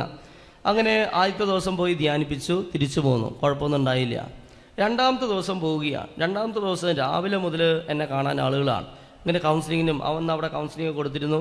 അപ്പോൾ കൗൺസിലിങ്ങിനും പ്രാർത്ഥനയ്ക്കൊക്കെ ആൾക്കാർ ഒത്തിരി വരുമായിരുന്നു. അങ്ങനെ ഒരു 3 മണിക്ക് സമയമായി, ആളുകൾ അത്രമാത്രം നിൽക്കുകയാണ്. അപ്പോൾ വാഹനം വന്നു. 2 മണിക്കൂർ 2.5 മണിക്കൂർ യാത്രയുണ്ടായ ഇടവയിൽ പള്ളിയിലേക്ക്. പ്രേക്ഷിതരായ മക്കൾ ആ കൂട്ടത്തിലുണ്ട്. അവർ പറഞ്ഞു, അച്ഛാ വേഗം വാച്ച സമയം വൈകച്ചാന്ന് പറഞ്ഞ് പെട്ടെന്ന് ഒരു വിധത്തിൽ എല്ലാവരും ഒന്ന് പ്രാർത്ഥിച്ചു കൊടുത്ത് ഓടി കയറി ഞാൻ കാറിൻ്റെ ഉള്ളിലിരുന്നു. അപ്പോൾ എൻ്റെ മനസ്സിലുണ്ട്, ഞാൻ മിഖായേൽ മാലാഖയുടെ ജപം ഒരു പ്രാവശ്യം പോലും ചൊല്ലിയിട്ടില്ല. ഈശോ പറഞ്ഞിട്ടുണ്ട്, മിഖായേൽ മാലാഖയുടെ ജപം ചെല്ലാതെ അൾത്താരയിൽ കയറണ്ട, വലിയ ബുദ്ധിമുട്ട് വരും. കാരണം ആ ഇടവക എന്ന് പറയുന്നത് ആ പരിസരം മൊത്തം ഇങ്ങനെയുള്ള നെഗറ്റീവ് എനർജിയുള്ള ഈ ചാത്തൻ സേവ, മന്ത്രവാദം, ഇങ്ങനെയുള്ള തിന്മയുടെ ഒരു സ്ഥലമാണ്. അപ്പം ഞാൻ അവിടെ വണ്ടി കയറിയപ്പോൾ ഞാൻ ചിന്തിച്ചു, വണ്ടിയിലിരുന്ന് ചെല്ലാലോ. ആ പുസ്തകം എൻ്റെ കൈവശമുണ്ട്, ഈ പ്രാർത്ഥനയുള്ള പുസ്തകം. ഞാൻ ആ പ്രാർത്ഥന ചൊല്ലാൻ നോക്കിയപ്പോൾ വണ്ടിയിലെല്ലാവരും ജപമാല ചൊല്ലിക്കൊണ്ടിരിക്കുകയാണ്. അപ്പോൾ ഞാൻ കരുതി, എന്നാൽ ശരി ജപമാല ചെല്ലാം, അവിടെ ചെന്നിട്ടായാലും സമയം കിട്ടുമെന്ന് കരുതി. കാരണം ഒരു മിനിറ്റിൻ്റെ കാര്യം പോലും ഇല്ല, നിസ്സാര സമയം മതി ചൊല്ലി തീർക്കാൻ. അങ്ങനെ ഞാൻ ജപമാല ചൊല്ലി ഒരു 3, 4, 5, 6 ജപമാലയൊക്കെ ചെല്ലാൻ നമുക്ക് നേരം കിട്ടും, അത്രയും ദൂരമുണ്ട്. അങ്ങനെ അവിടെ എത്തി. അവിടെ ചെന്ന ഉടനെ തന്നെ കുർബാന കഴിയാറായി, വികാരച്ചൻ്റെ കുർബാന കഴിയാറായി. കുർബാന കഴിഞ്ഞ അടുത്തത് അപ്പം തന്നെ ഞാൻ കയറേണ്ട അവസ്ഥയാണ്. അപ്പം ഞാൻ ഓടി ചെന്ന് എൻ്റെ പുസ്തകം എടുത്ത് ഞാൻ ആ സങ്കീർത്തിയിൽ നിന്നുകൊണ്ട് ഇതിങ്ങനെ വായിക്കുകയാണ്. വിശുദ്ധ മിഖായേൽ മാലാഖയുടെ ജപം, മുഖ്യദൂതനായ വിശുദ്ധ മിഖായേലെ, സ്വർഗീയ ദൂതങ്ങളുടെ പ്രതാപവാനായ പ്രഭോ, ഇങ്ങനെ പറഞ്ഞിങ്ങനെ ചൊല്ലി ഇങ്ങനെ വരല്ല. അവിടുത്തെ കപ്പ്യാർ എന്നോട് സംസാരിക്കാൻ വന്നിരിക്കുകയാണ്. അപ്പോൾ ഈ കപ്പ്യാരുടെ പ്രത്യേകത എന്താണ്? കപ്പ്യാർ കഴിഞ്ഞ പ്രാവശ്യം ഞാൻ പറഞ്ഞില്ലേ, ഇത് രണ്ടാമത്തെ പ്രാവശ്യം ധ്യാനിപ്പിക്കണേന്ന്. മുന്നത്തെ പ്രാവശ്യം ധ്യാനിപ്പിച്ച 4 ദിവസം ധ്യാനിപ്പിച്ചിട്ട് ആ കപ്പ്യാരൊരു കമാന്നൊരു അക്ഷരം ഇണ്ടാത്തൊരു കപ്പ്യാരാണ്. മനസ്സിലായോ? ഇന്നലെ ഞാൻ അവിടെ വന്ന് ധ്യാനിപ്പിച്ചപ്പോഴും, അതായത് തലേ ദിവസം ഞാൻ അവിടെ ധ്യാനിപ്പിച്ചപ്പോഴും ഒരു കമാന്നൊരു അക്ഷരം അദ്ദേഹം മിണ്ടിയിട്ടില്ല. പക്ഷേ ഞാൻ ഈ പ്രാർത്ഥന ചൊല്ലാൻ തുടങ്ങിയോടുകൂടി ഇയാൾ വിശേഷങ്ങളൊക്കെ ചോദിക്കാൻ വന്നിരിക്കുന്നു. മനസ്സിലായോ? അച്ഛൻ എന്തൊക്കെയുണ്ട് വിശേഷം, അച്ഛൻ്റെ വീട്ടിൽ ആരൊക്കെ ഉണ്ട്, ഇങ്ങനെ കുറേ വിശേഷങ്ങളൊക്കെ ചോദിക്കുക ഇയാൾ സംസാരിക്കാൻ വന്നിരിക്കുകയാണ്. ഞാൻ 1-2 വാക്കുകൾക്ക് ഇങ്ങനെ റീപ്ലൈ പറയുകയല്ല, ഞാൻ കേൾക്കുന്നതാണ്: വിശദീകരണത്തിൻ്റെ ബലിപീഠമേ സുസ്തി, ഞങ്ങൾ കർത്താവിൻ്റെ കബറിടമേ സുസ്തി. കുർബാന കഴിഞ്ഞു ഉടനെ തന്നെ ഞാൻ ഈ പുസ്തകം അടച്ചു വെച്ച് ഓടി അൾത്താരമിക്ക് കയറാണ്. ഒരു പ്രാവശ്യം പോലും എനിക്ക് ഈ ഒരു മിഖായേൽ മാലാഖയുടെ ജപം ചൊല്ലാൻ പറ്റിയില്ല. ഞാൻ ആ ധ്യാനം നടത്തി. ധ്യാനം കഴിഞ്ഞ് 9 മണി 9:30 അതോടുകൂടി പനിയായി. അങ്ങനെ പനി പിടിച്ച് വലിയ തുള്ളൽ പനിയുമായിട്ടാണ് തിരിച്ച് ധ്യാന കേന്ദ്രത്തിലേക്ക് തിരിച്ചു വരിക. പിറ്റേ ദിവസം ധ്യാനിപ്പിക്കാൻ പോലും പറ്റാത്ത അവസ്ഥയിൽ പല അച്ഛന്മാരോട് ചോദിച്ചിട്ട് ആർക്കും ഒഴിവില്ല. അവസാനം ഞാൻ തന്നെ പോവുകയാണ്. ആ ധ്യാനം കഴിഞ്ഞോടുകൂടി, 3-ാമത്തെ ദിവസം ധ്യാനം കഴിഞ്ഞോടുകൂടി സത്യം പറയുകയാണെങ്കിൽ അവിടെ തളർന്ന് വീണു എന്ന് വേണമെങ്കിൽ ഇങ്ങനെ പറയാം. അവിടുത്തെ വികാരച്ചനും അവിടെയുള്ള FCC സിസ്റ്റേഴ്സ് എല്ലാവരും കൂടി തന്നെ അവരുടെ ഒരു ഹോസ്പിറ്റൽ അവിടെയുണ്ട്, അവിടേക്ക് കൊണ്ടുപോയി അങ്ങനെ ഇഞ്ചക്ഷനും മരുന്നൊക്കെ കഴിച്ച് ജെറുസലേം ധ്യാനകേന്ദ്രത്തിലേക്ക് തിരിച്ചു കൊണ്ടുവരികയാണ്. അതുപോലെ അങ്ങോട്ട് നമ്മൾ അവസാന ദിവസമാകുമ്പോഴേക്കും അങ്ങോട്ട് പനി പിടിച്ച് അതുപോലെ കിടക്കുകയാണ്. ഒരാഴ്ച അങ്ങനെ പനി പിടിച്ച് കിടക്കുന്ന സമയത്ത് ഒരു സിസ്റ്റർ എന്നെ വിളിക്കുകയാണ്. ഒത്തിരിയേറെ വരദാനങ്ങളുള്ളൊരു സിസ്റ്റർ എന്നെ ഒന്ന് ഫോൺ ചെയ്യുകയാണ്. ഞാൻ ഫോണിലോട് പറഞ്ഞു, സിസ്റ്ററെ ഇങ്ങനെ ഒരു ധ്യാനത്തിന് പോയി പനി പിടിച്ച് കിടക്കുകയാണ്. ആ സിസ്റ്റർ എടുത്ത വഴിക്ക് പറഞ്ഞു, അച്ഛന് പനി പിടിക്കാൻ കാരണം അച്ഛൻ ധ്യാനിപ്പിക്കാൻ പോയപ്പോൾ സംരക്ഷണ പ്രാർത്ഥന ചൊല്ലാതെയാണ് പോയത്. ഞാൻ ആ സിസ്റ്ററോട് പറഞ്ഞു, ഇല്ല സിസ്റ്ററെ, ഞാൻ പോയിട്ടുണ്ടെങ്കിൽ സംരക്ഷണ പ്രാർത്ഥന ചൊല്ലിയിട്ട് തന്നെയാണ് ധ്യാനിപ്പിക്കാൻ പോയിട്ടുള്ളത്. ആ സിസ്റ്റർ ഇങ്ങനെ പറഞ്ഞിട്ട് ഫോൺ കട്ട് ചെയ്തു. അച്ഛൻ അവിടെ കിടന്നുകൊണ്ട് ആലോചിക്കി, അച്ഛൻ ഈ പനി പിടിച്ച ദിവസം സംരക്ഷണ പ്രാർത്ഥന ചൊല്ലിയിട്ടുണ്ടോ ഇല്ലയോ എന്ന്. വലിയ പറഞ്ഞേ ഹല്ലേലൂയ. ഞാനിങ്ങനെ ആലോചിക്കാൻ തുടങ്ങി, ഞാൻ അന്നേ ദിവസം എന്താ സംഭവിച്ചത്. അപ്പോഴാണ് എനിക്ക് ഓരോന്ന് ഓർമ്മ വരിക. അന്ന് ഒരു പ്രാവശ്യം പോലും വിശുദ്ധ മിഖായേൽ മാലാഖയുള്ള ജപം ഞാൻ ചൊല്ലാൻ എനിക്ക് നേരം കിട്ടിയില്ല. മനസ്സിലായോ? ഈശോ വ്യക്തമായ സന്ദേശം തന്നിട്ടുണ്ടായിരുന്നു, വിശുദ്ധ മിഖായേൽ മാലാഖയുടെ ജപം ചെല്ലാതെ അൾത്താരയിൽ കയറേണ്ട, ബുദ്ധിമുട്ടുകൾ വരും എന്ന്. അന്ന് മുതലാണ് അച്ഛൻ ഈ വിശുദ്ധ മിഖായേൽ മാലാഖയുടെ ജപം അല്ലെങ്കിൽ ആ പ്രാർത്ഥന അത്രയും വിശ്വാസമുള്ളൊരു പ്രാർത്ഥനയാണ്. ഈ അടുത്തൊരു സഹോദരി എൻ്റെ മൊബൈലിലേക്ക് ഒരു മെസ്സേജ് ഇട്ടിരിക്കുകയാണ്, അച്ഛാ 7 പ്രാവശ്യമല്ല അച്ഛൻ 9 പ്രാവശ്യം വിശുദ്ധ മിഖായേൽ മാലാഖയുടെ ജപം ചൊല്ലിക്കോളോ. ഈ പുസ്തകത്തിൽ നമ്മൾ 7 പ്രാവശ്യം ചൊല്ലാനാണ് എഴുതി വെച്ചിരിക്കുക. അപ്പോൾ നിങ്ങൾക്ക് പറ്റുന്നവരൊക്കെ 9 പ്രാവശ്യം വിശുദ്ധ മിഖായേൽ മാലാഖയുടെ ജപം എല്ലാ ദിവസവും ചെല്ലുക. ഇത് വലിയ ദൈവിക സംരക്ഷണം നമുക്ക് കൊണ്ടുവന്ന് തരും. വലുത് പറഞ്ഞേ ഹല്ലേലൂയ. മറ്റൊന്നാണ് എത്രയും ദയയുള്ള മാതാവേ, വിശുദ്ധ ബർണാദ് പുണ്യവാന്റെ പ്രാർത്ഥന 13 പ്രാവശ്യം ചെല്ലുന്നത് വലിയ സംരക്ഷണം നമുക്ക് തരും. 91 സങ്കീർത്തനം മിക്കവാറും എല്ലാ കൗൺസിലിങ്ങിനും കർത്താവ് തരുന്നൊരു സന്ദേശമാണ് 91 സങ്കീർത്തനം ചെല്ലാനുള്ള. അതുകൊണ്ട് 91 സങ്കീർത്തനത്തിൻ്റെ മഹാത്മ്യം വളരെ പ്രധാനപ്പെട്ടതാണ്. പറ്റുന്ന വെച്ചാൽ 9 പ്രാവശ്യമൊക്കെ 91 സങ്കീർത്തനം ചൊല്ലി പ്രാർത്ഥിക്കുന്നത് വളരെ നല്ലതാണെന്ന് പ്രത്യേകം ഓർമ്മപ്പെടുത്തുകയാണ്. അപ്പോൾ തന്നെ വിശുദ്ധ യാക്കോബ് ശ്ലീഹായിട്ടുള്ള പ്രാർത്ഥനയും ഈ പുസ്തകത്തിൽ കൊടുത്തിട്ടുണ്ട്. ഇനി ചില കാര്യം കൂടി പറഞ്ഞ് അവസാനിപ്പിക്കുകയാണ്.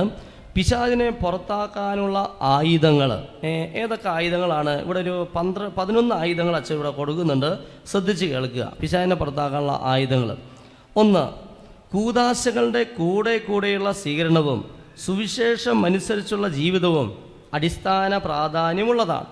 പ്രായശ്ചിത്ത പ്രവൃത്തികൾ, കുമ്പസാരം, വിശുദ്ധ കുർബാന എന്നീ കൂദാശകൾ വഴി പിശാചിനെതിരായി സ്വയം നമ്മെ ശക്തിപ്പെടുത്താൻ നമ്മളെന്നും പരിശ്രമിക്കേണ്ടതാണ്. വലുത് പറഞ്ഞേ ഹല്ലേലൂയ.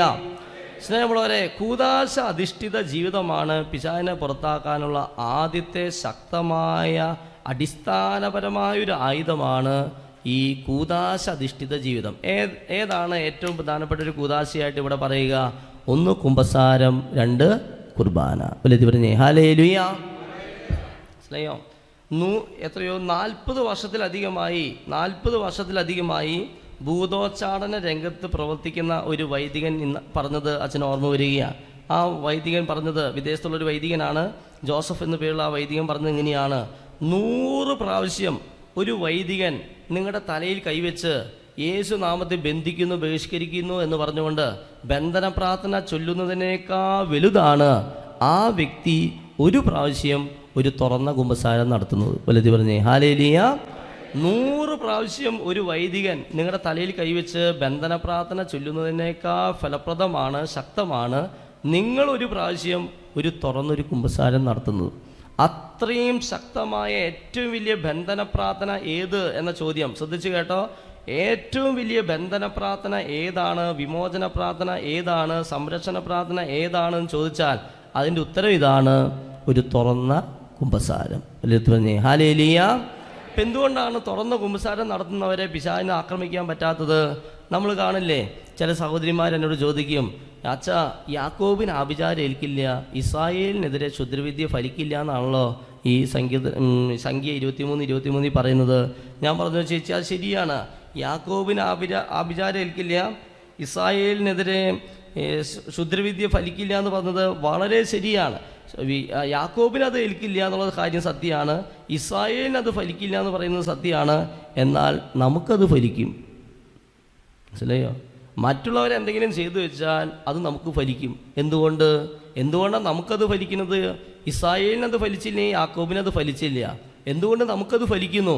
അതിൻ്റെ കാരണം സംഖ്യയുടെ പുസ്തകത്തിൽ തന്നെ 23-ാം അധ്യായത്തിൽ 21-ാം തിരുവചനത്തിൽ എഴുതി വച്ചിരിക്കുകയാണ്: യാക്കോബിൽ അവിടുന്ന് തിന്മ കണ്ടില്ല, ഇസ്രായേലിൽ അവിടുന്ന് ദുഷ്ടത ദർശിച്ചില്ല, അവരുടെ ദൈവമായ കർത്താവ് അവരോട് കൂടെയുണ്ട്. വലത്ത് പറഞ്ഞേ ഹല്ലേലൂയ. ഉണ്ടാവും. യാക്കോബിന് ആഭിചാരം ഏൽക്കില്ല, ഇസ്രായേലിനെതിരെ ക്ഷുദ്രവിദ്യ ഫലിക്കില്ല. മനസ്സിലായോ? കാരണം യാക്കോബിൽ അവിടുന്ന് തിന്മ കണ്ടില്ല, ഇസ്രായേലിൽ അവിടുന്ന് ദുഷ്ടത ദർശിച്ചില്ല. യാക്കോബിന് അത് ഏൽക്കില്ല എന്ന് പറഞ്ഞിട്ട് നീ വീമ്പടിക്കേണ്ട, നിനക്കത് ഏൽക്കാൻ സാധ്യതയുണ്ട്. കാരണം എന്താ? നിന്നിൽ തിന്മയുണ്ട്, എന്നിൽ തിന്മയുണ്ട്, മദ്യപാനുണ്ട്, വെറുപ്പുണ്ട്, വിദ്വേഷമുണ്ട്, തെറ്റായ ബന്ധങ്ങളുണ്ട്, ദൈവത്തെ നിരക്കാത്ത പ്രവൃത്തികളുണ്ട്, രീതികളുണ്ട്, ചെയ്തികളുണ്ട്. മനസ്സിലായോ? നമുക്കത് ഏൽക്കാൻ കാരണം എന്താണ്? യാക്കോബിനത് ഏൽക്കാതിരിക്കാൻ കാരണം എന്താണ്? യാക്കോബിനത് ഏൽക്കാതിരിക്കാൻ കാരണം യാക്കോബിൽ അവിടുന്ന് തിന്മ കണ്ടില്ല, ഇസ്രായേലിൽ അവിടുന്ന് ദുഷ്ടത ദർശിച്ചില്ല. മനസ്സിലായോ? നമുക്കത് ഏൽക്കാൻ കാരണം എന്താണ്? നമ്മൾ തിന്മയുണ്ട്, ദുഷ്ടതയുണ്ട്. അതുകൊണ്ട് തന്നെ ആരെങ്കിലും എന്തെങ്കിലുമൊക്കെ ചെയ്തു വെച്ചാൽ അത് മിക്കവാറും നമുക്കത് ഏറ്റുകൊണ്ടിരിക്കുകയാണ്. ഇപ്പം അച്ഛൻ പല വീടുകളൊക്കെ വെഞ്ചരിക്കാൻ പോകുമ്പോൾ എന്തൊരവസ്ഥയാണെന്നറിയോ? അച്ഛാ വീടിൻ്റെ പിന്നാമ്പുറത്തുനിന്ന് ഇങ്ങനൊരു സാധനം കിട്ടി അച്ഛാ, വെറ്റിലയിൽ ഇങ്ങനെ ചെയ്ത്, മുട്ടയിൽ അങ്ങനെ ചെയ്ത്, അന്ന് മുതൽ ദുരിതം കൊണ്ട് ദുരിതമാണ് അച്ഛാ, നിറയെ പാമ്പ് ശല്യമാണ് അച്ഛാ. എന്തോറ വീടുകളിലും എന്തെല്ലാം സ്ഥലങ്ങളിലും. അപ്പോൾ ഈ നാളുകളിൽ കൂടുതലാണ് ഈ ഒരു പ്രവണത. മനസ്സിലായോ? അന്ന് മുതൽ ദുരിതം. പിന്നൊരു ഞാൻ എക്സാമ്പിൾ പറയുന്നില്ല, വലുത് പറഞ്ഞേ ഹല്ലേലൂയ, മനസ്സിലായോ? അപ്പോൾ നല്ലൊരു തുറന്ന കുമ്പസാരം ഇത് വളരെ അത്യന്താപേക്ഷിതമാണ്. അങ്ങനെ യോഗ്യതയോടെയുള്ള വിശുദ്ധ കുർബാന സ്വീകരണം പിശാചിനെ പുറത്താക്കാൻ വളരെ പ്രധാനപ്പെട്ട ഒരു ആയുധമാണ്. അതോടൊപ്പം പറയുന്നത് എന്താണ്? ഈ പ്രായശ്ചിത്ത പ്രവൃത്തികൾ ചെയ്യുക, ഉപവസിച്ച് പ്രാർത്ഥിക്കുക, ഉപവാസം, മുട്ടുകുത്തി പ്രാർത്ഥിക്കുക, കൈ ഉയർത്തി പ്രാർത്ഥിക്കുക. അതന്നല്ലേ ഈ വിശുദ്ധ പൗലോസ്ലീഹ പറയുന്നില്ലേ, പുരുഷന്മാരും സ്ത്രീകളൊക്കെ അവരുടെ പവിത്രമായ കരങ്ങൾ ഉയർത്തിപ്പിടിച്ച് പ്രാർത്ഥിക്കുക. മോശ കരങ്ങൾ ഉയർത്തി പ്രാർത്ഥിച്ചപ്പോൾ ഇസ്രായേൽക്കാർക്കായിരുന്നു വിജയം. എപ്പോഴദ്ദേഹത്തിൻ്റെ കൈ ഇങ്ങനെ താന്നുപോയോ അപ്പോൾ അദ്ദേഹം തോറ്റു തുടങ്ങി, അദ്ദേഹത്തിൻ്റെ നാട്ടുകാർ, അദ്ദേഹത്തിൻ്റെ രാജ്യക്കാർ തോറ്റു തുടങ്ങി. മനസ്സിലായോ? അപ്പം അല്പം ത്യാഗം എടുക്കുക, പ്രായശ്ചിത്ത പ്രവൃത്തികൾ, കൈ ഉയർത്തി പ്രാർത്ഥിക്കുക. ത്യാഗം വരും, ഇത്തിരി വേദനയ്ക്ക് വരും, വിഭാഗത്തൊക്കെ മുട്ടുകുത്തി പ്രാർത്ഥിക്കുക, ത്യാഗം ഉപവസിച്ച് പ്രാർത്ഥിക്കുക, ഇഷ്ടപ്പെട്ട ചില സാധനങ്ങളൊക്കെ വേണ്ടെന്ന് വെച്ച് നോമ്പെടുത്ത് പ്രാർത്ഥിക്കുക. ഇതൊക്കെ പിശാചിനെ പുറത്താക്കാൻ പറ്റിയ ചില പ്രായശ്ചിത്ത പ്രവൃത്തികളാണെന്ന് കൂടി ഓർമ്മപ്പെടുത്തുകയാണ്. ഇനി രണ്ടാമതൊരു കാര്യം, രണ്ടാമത് ഈ പിശാചിനെ പുറത്താക്കാനുള്ള ആയുധമാണ് പറയുക ദൈവവചനം. സാത്താനെതിരായുള്ള ശക്തമായൊരു ആയുധമാണ് ദൈവവചനം. വിളിച്ച് പറഞ്ഞേ ഹല്ലേലൂയ. കണ്ടോ, യേശു മരുഭൂമിയിൽ വെച്ച് സാത്താനെ നേരിടുന്നത് ഇപ്രകാരം എഴുതപ്പെട്ടിരിക്കുന്നു എന്ന് പറഞ്ഞ് ദൈവവചനം ഉച്ചരിച്ചുകൊണ്ടാണല്ലോ. ദൈവവചനം വായിക്കാനും ശ്രവിക്കാനും ധ്യാനിക്കാനും നാം നിത്യേന പരിശീലിക്കണം.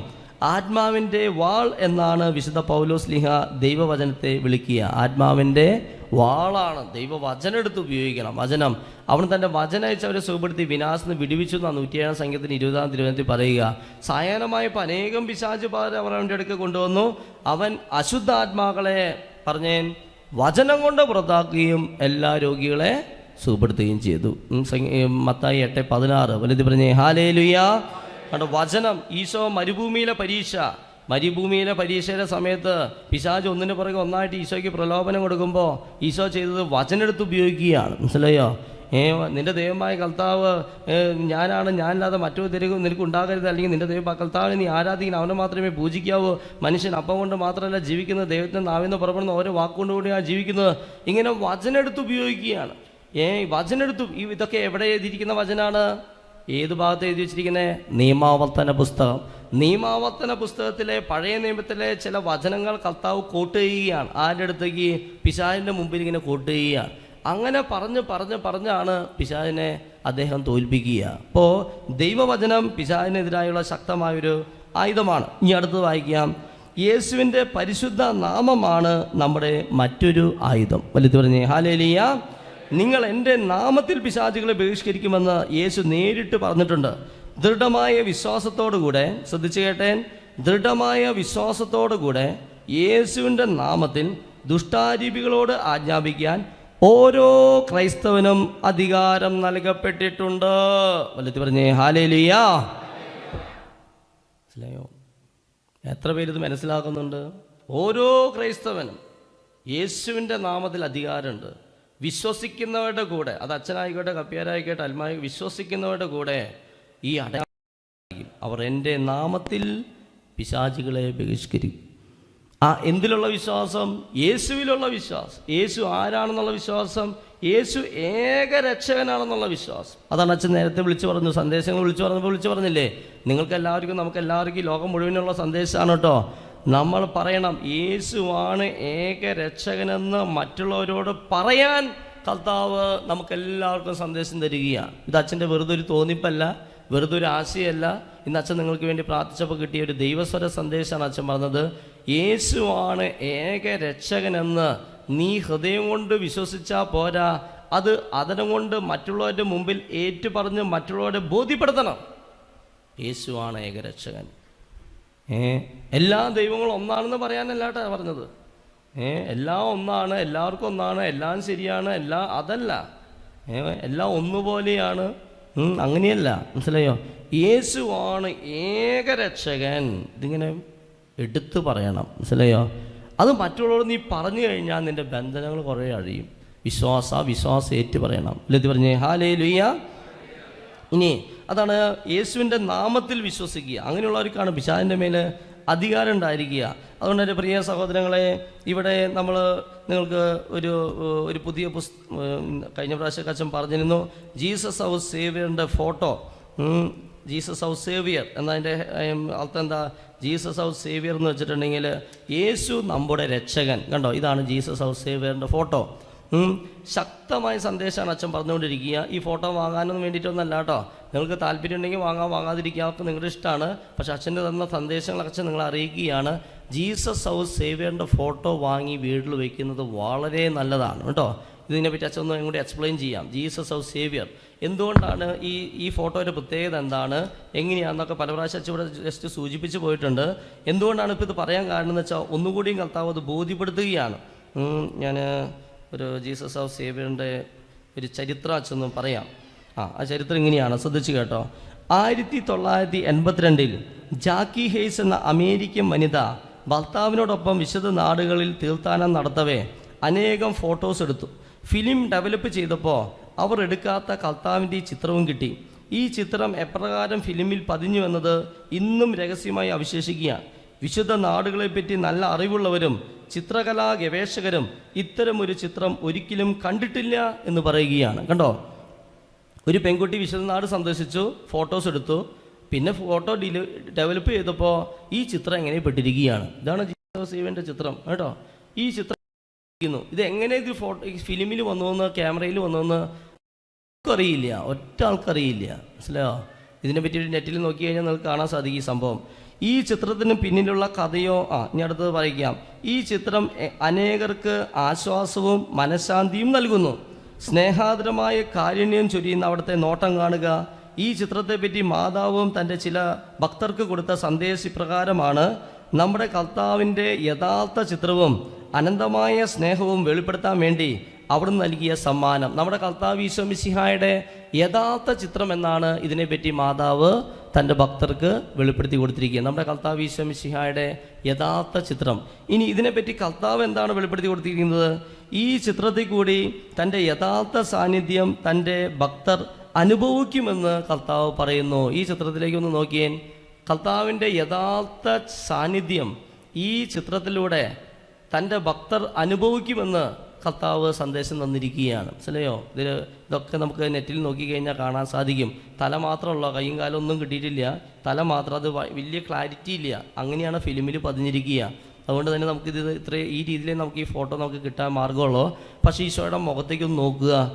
പലരും എത്ര പേരാന്ന് പറയുക, അച്ഛനും വാട്സപ്പിലൊക്കെ മെസ്സേജ് ഇട്ടിരിക്കുന്നത്, അച്ഛൻ ഈ ഫോട്ടോ ഒന്ന് സ്റ്റോളിൽ നിന്ന് കിട്ടുമോ, ഈ ഫോട്ടോ എവിടെ നിന്ന് കിട്ടുക, ഇത് ഫോട്ടോസ് ആയോ, ഇങ്ങനെ പലരുടെയും ആവശ്യപ്രകാരമാണ് ഇപ്പോൾ നമ്മൾ ഇതിൻ്റെ ചെറിയ ഫോട്ടോസാണ് ഇപ്പോൾ നമ്മൾ സ്റ്റോളിൽ കിട്ടുക. ചെറിയ ഫോട്ടോ വെച്ചപ്പോൾ കണ്ടമാനം ആളുകൾ വാങ്ങിക്കൊണ്ട് പോയി. ഞങ്ങൾ വെറും 1000 എണ്ണം ഉണ്ടാക്കിയിട്ടുള്ളൂ, അത്രയും ആൾക്കാർ വാങ്ങിക്കൊണ്ട് പോവുകയാണ്. അപ്പോൾ അവർ ചോദിക്കുകയാണ്, അച്ഛൻ ഇതിനും കൂടി ഇത്തിരി കൂടി വലിപ്പമുള്ളത് കിട്ടോ.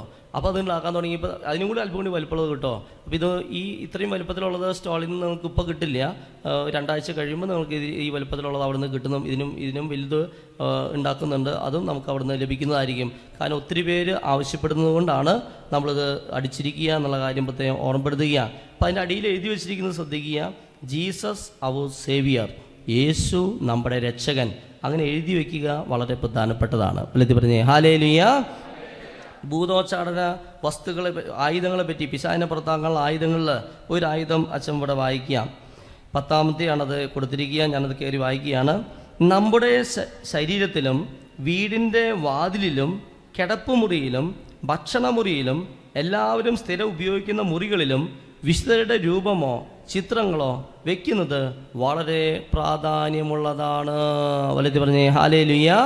കണ്ടോ, നമ്മുടെ വീടുകളിൽ, കിടപ്പുമുറിയിൽ, വാതിലിൽ, ഭക്ഷണമുറിയിൽ, അങ്ങനെ സ്ഥിരം നമ്മൾ ഉപയോഗിക്കുന്ന മുറിവുകളിൽ വിശുദ്ധരുടെ രൂപം അല്ലെങ്കിൽ ഈശോയുടെ രൂപം അല്ലെങ്കിൽ ചിത്രം, മാതാവിൻ്റെ ചിത്രം, എങ്ങനെയൊക്കെ മാലാഖമാരുടെ ചിത്രം, ഇതൊക്കെ വെക്കുന്നത് എന്താ എഴുതി വെച്ചിരിക്കുന്നത്? വളരെ പ്രാധാന്യമുള്ളതാണ്. നിസ്സാരമല്ല അത്. എന്താണ് സഭയുടെ പഠനം? എവിടെ നമ്മൾ ഈ വിശുദ്ധരുടെ ചിത്രമോ രൂപമോ വെക്കുന്നോ അവിടെ ഈ വിശുദ്ധരുടെ സാന്നിധ്യം, സംരക്ഷണം ആ ഭാഗത്തുണ്ടായിരിക്കും, ആ വീട്ടിലുണ്ടായിരിക്കും. വലുത് പറഞ്ഞേ ഹല്ലേലൂയ. ഇപ്പോൾ നമ്മളെ ധ്യാനകേന്ദ്ര മുന്നിൽ വിശുദ്ധ മിഖായേൽ മാലാഖയുടെ രൂപം വെച്ചിട്ടുണ്ട്, അവിടെ മിഖായേൽ മാലാഖയുടെ സാന്നിധ്യം ഉണ്ടായിരിക്കും. ഇതാണ് സഭയുടെ പഠനം. ഇവിടെ കർമ്മല മാതാവിൻ്റെ ചിത്രം വെച്ചിട്ടുണ്ട്, കർമ്മല മാതാവ് ഔസപിതാവിൻ്റെ സാന്നിധ്യം. ഇത് സഭയുടെ പഠനമാണ്. അതുകൊണ്ടാണ് ഇങ്ങനെയുള്ള ചിത്രങ്ങൾ, വിശുദ്ധ മിഖായേൽ മാല ചിത്രം പതിപ്പിച്ചോളോ, തിരുഹൃദയ ചിത്രം അതിൻ്റെ അടിയിൽ വെച്ചിട്ടില്ലേ, കണ്ടോ? ഇത് വെറുതെ വെക്കുന്നതല്ല, അത് വലിയ സംരക്ഷണം കൊണ്ടുവരും നമ്മുടെ ഭവനങ്ങളിൽ ഇങ്ങനെയുള്ള ചിത്രങ്ങൾ. അപ്പോൾ ഇങ്ങനെയുള്ള വചനങ്ങൾ എഴുതി വയ്ക്കുന്നത് നല്ലതാണത്. വചനം എഴുതി വയ്ക്കുക, ഇങ്ങനെയുള്ള നല്ല നല്ല ചിത്രം, ഈശോയുടെ ചിത്രം, മാതാവിൻ്റെ ചിത്രം, വിശുദ്ധരുടെ ചിത്രം, വിശുദ്ധ ദേവസഹായത്തിൻ്റെ ചിത്രം, കണ്ടോ? വിശുദ്ധരുടെ ചിത്രങ്ങൾ. അപ്പോൾ ഇതുപോലുള്ള ജീസസ് ഓഫ് സേവിയറിൻ്റെ ചിത്രം, അത് നമുക്ക് ഈ വീടിൻ്റെ ഫ്രണ്ടിൽ തന്നെ വെക്കാൻ പറ്റിയൊരു മേഖലയാണ് ജീസസ് ഓഫ് സേവിയറിൻ്റെ ഈ ചിത്രം. അപ്പോൾ യേശു ഫാദർ ഗബ്രിയേൽ അമോത്ത് പറയുന്നതാണ്, യേശു നമ്മുടെ രക്ഷകൻ, അല്ലെങ്കിൽ യേശു ലോകരക്ഷകൻ, മനസ്സിലായോ? യേശു ഏക രക്ഷകൻ. ഇങ്ങനെ പറഞ്ഞുകൊണ്ട് ഈ വീടിൻ്റെ ഫ്രണ്ടിൽ തന്നെ എഴുതി വയ്ക്കുന്നത് വളരെ നല്ലതാണെന്ന് പറയുക. അപ്പോൾ ഈ ഫോട്ടോ സഹിതം വീടിൻ്റെ ഫ്രണ്ടിൽ തന്നെ യേശുവാണ് ഏക രക്ഷകൻ, കണ്ടോ? അത് കാണുമ്പോൾ തന്നെ പിശാച് വിറയ്ക്കുന്ന പറയണേ, പിന്നെ ആ വീട്ടിലേക്ക് പ്രവേശിക്കില്ല എന്നാണ് ഈ ഫാദർ ഗബ്രിയേൽ അമോത്ത് പറയുക. യേശു ഏക രക്ഷകൻ, യേശു ലോക രക്ഷകൻ, യേശു നമ്മുടെ രക്ഷകൻ. ഇങ്ങനെ വീടിൻ്റെ ഫ്രണ്ടിൽ തന്നെ ഇങ്ങനെ എഴുതി വെച്ചാൽ തന്നെ ആ പിശാച് ആ ഭാഗത്തേക്ക് പ്രവേശിക്കില്ല എന്നാണ് പറയുക. വല്ലത് പറഞ്ഞേ ഹല്ലേലൂയ. കാരണം യേശുവിന് സ്വന്തമായ വീടാണ്, യേശുവിന് സമർപ്പിച്ചിട്ടുള്ള വീടും സ്ഥലവുമാണ്. അത് അവനറിയാമെന്നാണ് പറയുന്നത്. അതിൻ്റെ പ്രാധാന്യം കൂടിയാണ് അച്ഛൻ നിങ്ങൾ പറയുക. ഇന്ന് പ്രത്യേകമായി സമൂഹത്തിന് വേണ്ടി പ്രാർത്ഥിക്കുമ്പോൾ ഈശോ അത് വ്യക്തമായൊരു സന്ദേശമായിട്ട് തന്നു. ഈ ചിത്രം വാങ്ങിക്കൊണ്ടുപോയി സ്ഥാപിച്ച് പ്രാർത്ഥിക്കുന്നവരിൽ ഒത്തിരിയേറെ അനുഗ്രഹം ഈശോ പറഞ്ഞില്ലേ, അവരെൻ്റെ യഥാർത്ഥ സാന്നിധ്യം അനുഭവിച്ചറിയും. ഈ ചിത്രത്തിൻ്റെ മുമ്പിലിരുന്ന് പ്രാർത്ഥിക്കുന്ന യേശുവിൻ്റെ കരുണയുള്ളൊരു സ്നേഹത്തോടെയുള്ള നോട്ടമുണ്ട്. ഈശോയുടെ നോട്ടം നോക്കിയാൽ ഭയങ്കര ഒരു നോട്ടമാണ് കേട്ടോ. പത്രോസിനെ നോക്കിയില്ലേ ഈശോയുടെ നോട്ടത്തെ പറ്റി ബൈബിൾ പറയുന്നുണ്ട് കേട്ടോ. ഈശോ പത്രോസിനൊരു നോട്ടം നോക്കി, പത്രോസ് അങ്ങോട്ട് കരയാൻ തുടങ്ങി. ഈശോ സക്കേവൂസിനൊരു നോട്ടം നോക്കി, സക്കേവൂസ് ദേ മാനസാന്തരപ്പെടുകയാണ്. വിശുദ്ധ അഗസ്റ്റിൻ പറയുന്നത് ഇങ്ങനെയാണ്, ഈശോയെ നീ എന്നെ നോക്കിയാൽ ഞാനങ്ങേ സ്നേഹിക്കുന്നതാണ് വിശുദ്ധ അഗസ്റ്റിൻ പറയുക. ഈശോയെ നീ എന്നെ നോക്കിയാൽ ഞാൻ അങ്ങേ സ്നേഹിക്കും. വല്ലത് പറഞ്ഞേ ഹല്ലേലൂയ. യേശുവിൻ്റെ ഒരു നോട്ടമുണ്ട് അല്ലേ, ഭയങ്കര ഒരു നോട്ടമാണ്, മനസ്സിലായോ? അപ്പോൾ യേശുവിൻ്റെ കരുണ തന്നെ മുഖത്തേക്കൊന്ന് നോക്കുക, യേശുവിൻ്റെ കണ്ണിലേക്കൊന്ന് നോക്കുക. അദ്ദേഹത്തിൻ്റെ രൂക്ഷമായൊരു നോട്ടമുണ്ട്, ഒരു പ്രത്യേക ഒരു നോട്ടമാണത്. ചിലർക്കത് വളരെ സ്നേഹത്തോടെയുള്ള നോട്ടമായിട്ട് തോന്നും. ഭയങ്കര ഒരു അനുഭവമാണ്, അച്ഛനത് ഭയങ്കര അനുഭവമാണ് ഈശോയുടെ നോട്ടം. അത് ഈ ഫോട്ടോയിലേക്ക് നോക്കുമ്പോൾ അത് വ്യക്തമായിട്ട് മനസ്സിലാക്കാൻ പറ്റും, ജീസസ് ഓഫ് സേവിയറുടെ ഫോട്ടോ. ഇനി 2-3 കാര്യം പറഞ്ഞ് അവസാനിപ്പിക്കുകയാണ്. സ്തുതിയുടെ പ്രാർത്ഥന, കണ്ടോ? സ്തുതിപ്പ് ബന്ധനങ്ങൾ അഴിയാൻ ഒത്തിരി സഹായിക്കും. പിശാചിനെതിരായുള്ള മറ്റൊരു ആയുധമാണ് സ്തുതിപ്പ്. പ്രത്യേകിച്ച് സങ്കീർത്തനങ്ങൾ, സ്തുതിഗീതങ്ങൾ സ്തുതിച്ച് നമ്മൾ കീബോർഡൊക്കെ വെച്ച് സ്തുതിച്ച് കൈയടിച്ച് പ്രാർത്ഥിക്കുന്നത്, ഭാഷാവത്തിലുള്ള പ്രാർത്ഥന, ഇതെല്ലാം പിശാചുകളെ ബഹിഷ്കരിക്കാൻ വളരെ ഫലപ്രദവും ശക്തവുമാണ് സ്തുതിച്ചുള്ള പ്രാർത്ഥന. ഇനി 5-ാമത്, യേശു നമുക്ക് വേണ്ടി ചിന്തിയ തിരുരക്തത്തിൻ്റെ ശക്തി അതിനെ നമുക്ക് ആശ്രയിക്കാവുന്നതാണ്. കുഞ്ഞാടിൻ്റെ രക്തം വഴി അവർ അവൻ്റെ മേൽ വിജയം വരിച്ചു. വെളിപാട് 12:11. തിരുരക്തത്തിൻ്റെ സംരക്ഷണം.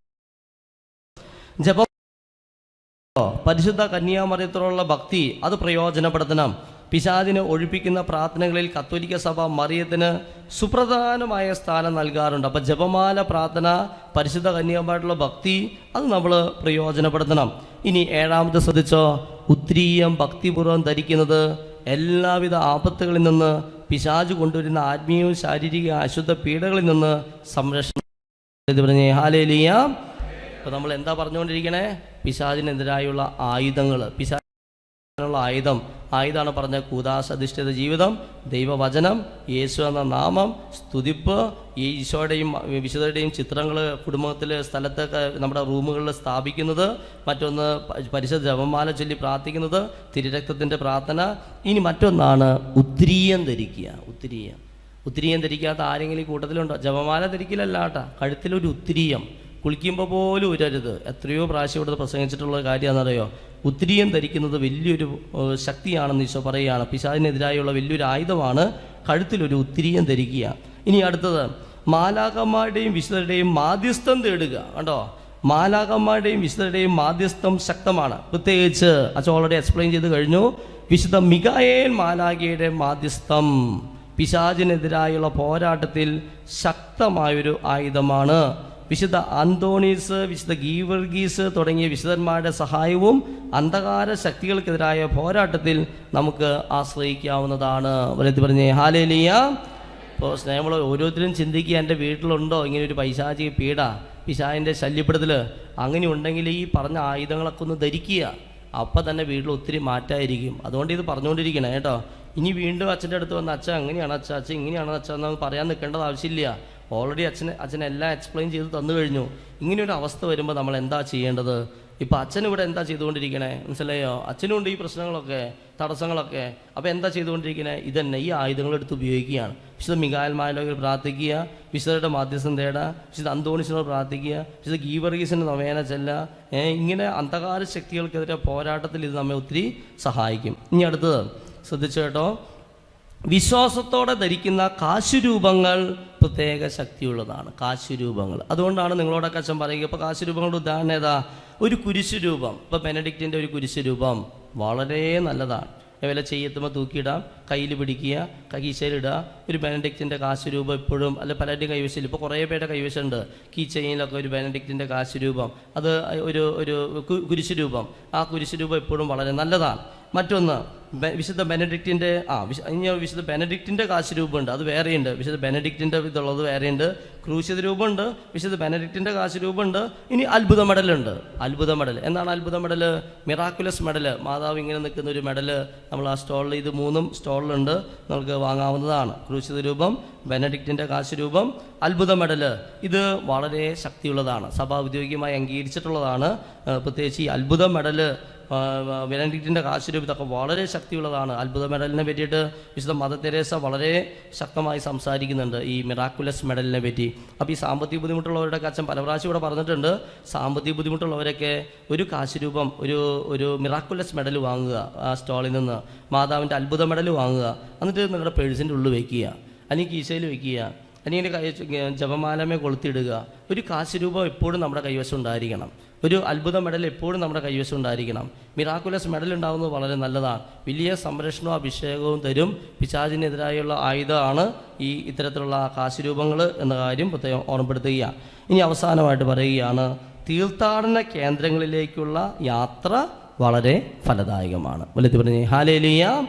ദൈവം തിരഞ്ഞെടുത്ത സ്ഥലം, ഇപ്പോൾ ഒരു ഉദാഹരണമാണ് വേളാങ്കണ്ണി. ഉണ്ടോ? എത്ര പേരാ വേളാങ്കണ്ണിക്ക് പോകുമ്പോൾ അവരുടെ തടസ്സങ്ങൾ മാറണം. കുഞ്ഞുങ്ങളില്ലാത്ത അവസ്ഥ, വീട് പണി തടസ്സം, ജോലി തടസ്സം മാറി, എന്തെല്ലാം ബിസിനസ്സിലെ തടസ്സങ്ങൾ മാറി. കണ്ടോ? ഇപ്പോൾ വർഷത്തിലൊരിക്കലെങ്കിലും ഇങ്ങനെയുള്ള ചില മലയാറ്റൂർ അല്ലെങ്കിൽ ദൈവം തിരഞ്ഞെടുത്ത സ്ഥലങ്ങളുണ്ട്. അതിങ്ങനെയുള്ള ചില ധ്യാനമന്ദിരങ്ങളും ദൈവത്തിൽ, ഇപ്പോൾ പോട്ടാശ്രമം, അല്ലെങ്കിൽ ഒരു കാലത്ത് ദൈവം പ്രത്യേകം തിരഞ്ഞെടുത്ത് അഭിഷേകം ചെയ്ത സ്ഥലം, അല്ലെങ്കിൽ നാട്ടപ്പാടി, അല്ലെങ്കിൽ ചില സ്ഥലങ്ങൾ പ്രത്യേകം കർത്താവ് ദൈവ ശുശ്രൂഷയ്ക്ക് വേണ്ടിയിട്ട് ദൈവം ചില സെൻറ്ററുകളെ, ചില ധ്യാനമന്ദിരങ്ങളെ തന്നെ എടുത്തുയർത്തുകയാണ്. അങ്ങനെ ഒരു സെൻറ്ററായിട്ട് അച്ഛൻ ഇത് ഫീൽ ചെയ്യാറുണ്ട്. കാരണം ഇവിടെ വന്നിരുന്ന് പ്രാർത്ഥിക്കുമ്പോൾ തന്നെ ഇവിടെ മാർത്താണ്ഡ എന്ന ഭാഗത്തു നിന്ന് ഒരാൾ ഇവിടെ ധ്യാനിക്കാൻ ഏകദിനത്തിന് വരികയാണ്.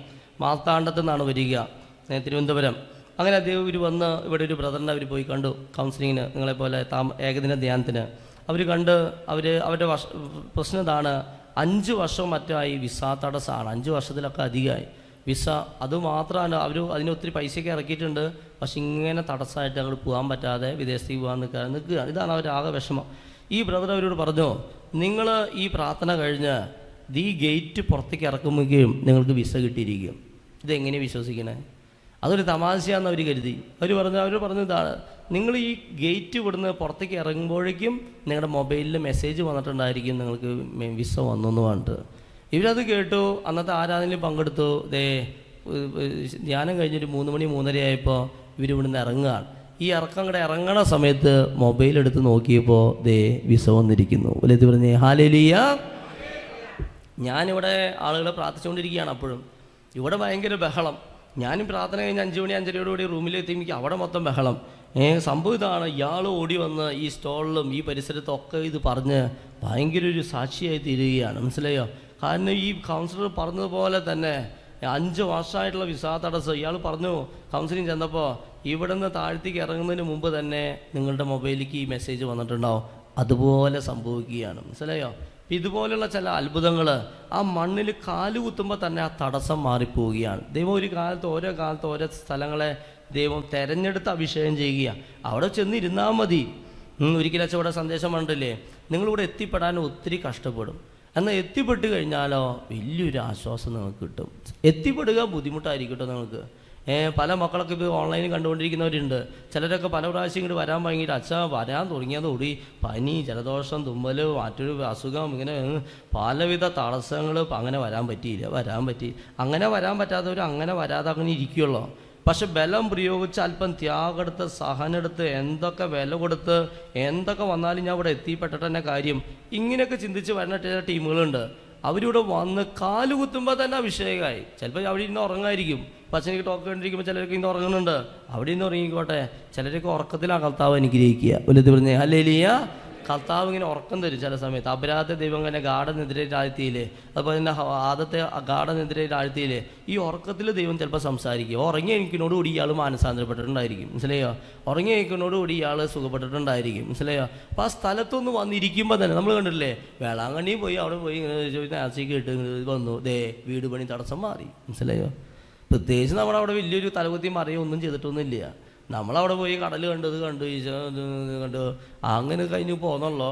പക്ഷേ തടസ്സങ്ങൾ എവിടേക്കോ, അതാണ് പറയുക, തീർത്ഥാടന കേന്ദ്രങ്ങളിലേക്കുള്ള യാത്ര, ദൈവം തിരഞ്ഞെടുത്ത സ്ഥലങ്ങളിലേക്കുള്ള യാത്ര പിശാചിനെ പുറത്താക്കാൻ വളരെ ഫലപ്രദമായ ഒന്നാണ്. Price the Lord. ഈശോയുടെ സന്നിധിയിൽ എഴുന്നേറ്റ് നിൽക്കാം. ഹല്ലേലൂയ. കർത്താവായ ഈശോ, ഈ ബന്ധന പ്രാർത്ഥനാ പുസ്തകത്തിലൂടെ ഒത്തിരി പേരുടെ ബന്ധനങ്ങൾ അഴിയാൻ വേണ്ടി ഞാൻ പ്രാർത്ഥിക്കുന്നു. കർത്താവേ, ശിരിരി ഞങ്ങൾ ഒന്ന് ചേർന്ന് പ്രാർത്ഥിക്കുകയാണ്. ഞങ്ങളുടെ ബന്ധനങ്ങളെ കഴിക്കണമേ. 1000 നിൻ്റെ വലതുവശത്ത് വീഴും, 10,000 നിൻ്റെ ഇടതുവശത്തും. ശിരിരി നിനക്കൊരു തിന്മയും വരികയില്ല, ഒരാപത്തും നിൻ്റെ കൂടാരത്തെ സമീപിക്കില്ല. നിൻ്റെ വഴികളിൽ നിന്നെ കാത്തു പരിപാലിക്കാൻ ദൂതന്മാരുടെ കൽപ്പിക്കും. നിൻ്റെ പാദം കല്ലിന്മേൽ തട്ടാതെ കരങ്ങൾ നിന്നെ അവർ വഹിച്ചുകൊള്ളും. 91 സങ്കീർത്തനത്തിന് അഭിഷേകം, 91 സങ്കീർത്തനം 10-ാം വചനത്തിന് അഭിഷേകം നിറയട്ടെ. എല്ലാവരും സ്തുതിച്ചേൻ. Hallelujah, hallelujah. സ്തുതിച്ച് പ്രാർത്ഥിക്കുക. പിശാച് വിറയ്ക്കുന്ന സമയമാണ് സ്തുതിപ്പ്. ആരാധിക്കുക. ശബ്ദമുയർത്തി സ്തുതിച്ച് പ്രാർത്ഥിക്കുന്നു. പോരാ പോരാ പോരാ പോരാ പോരാ. ഹല്ലേലൂയ, ഹല്ലേലൂയ, ഹല്ലേലൂയ, ഹല്ലേലൂയ, ഹല്ലേലൂയ, ഹല്ലേലൂയ. ഇടപെടണമേ പരിശുദ്ധാത്മാവേ. എല്ലാ തടസ്സങ്ങളും മാറട്ടെ. ജീവിക്കുന്ന ദൈവത്തിൻ്റെ പുത്രനായ യേശുക്രിസ്തുവിന്റെ നാമത്തിൽ ഞങ്ങളെ അസ്വസ്ഥപ്പെടുത്തുന്ന പൈശാചിക അരൂപി, അന്ധകാര ശക്തി, വിശ്വാസക്കുറവിൻ്റെ ദുരാത്മാവ്, നിരാശ കൊണ്ടുവരുന്ന തിന്മയുടെ അരൂപി, ഒന്നിനു പുറകെ ഒന്നായിട്ടുള്ള തടസ്സങ്ങൾ, ഒരു കാര്യവും നടക്കുന്നില്ല, ഒരു കാര്യവും നടക്കാത്ത അവസ്ഥകൾ യേശുവിൻ്റെ നാമത്തിൽ ഞാൻ ശാസിച്ച് ബന്ധിച്ച് ബഹിഷ്കരിക്കുന്നു. യേശു നാമത്തിൽ ഒരു കാര്യവും നടക്കാത്ത അവസ്ഥ മാറിപ്പോട്ടെ.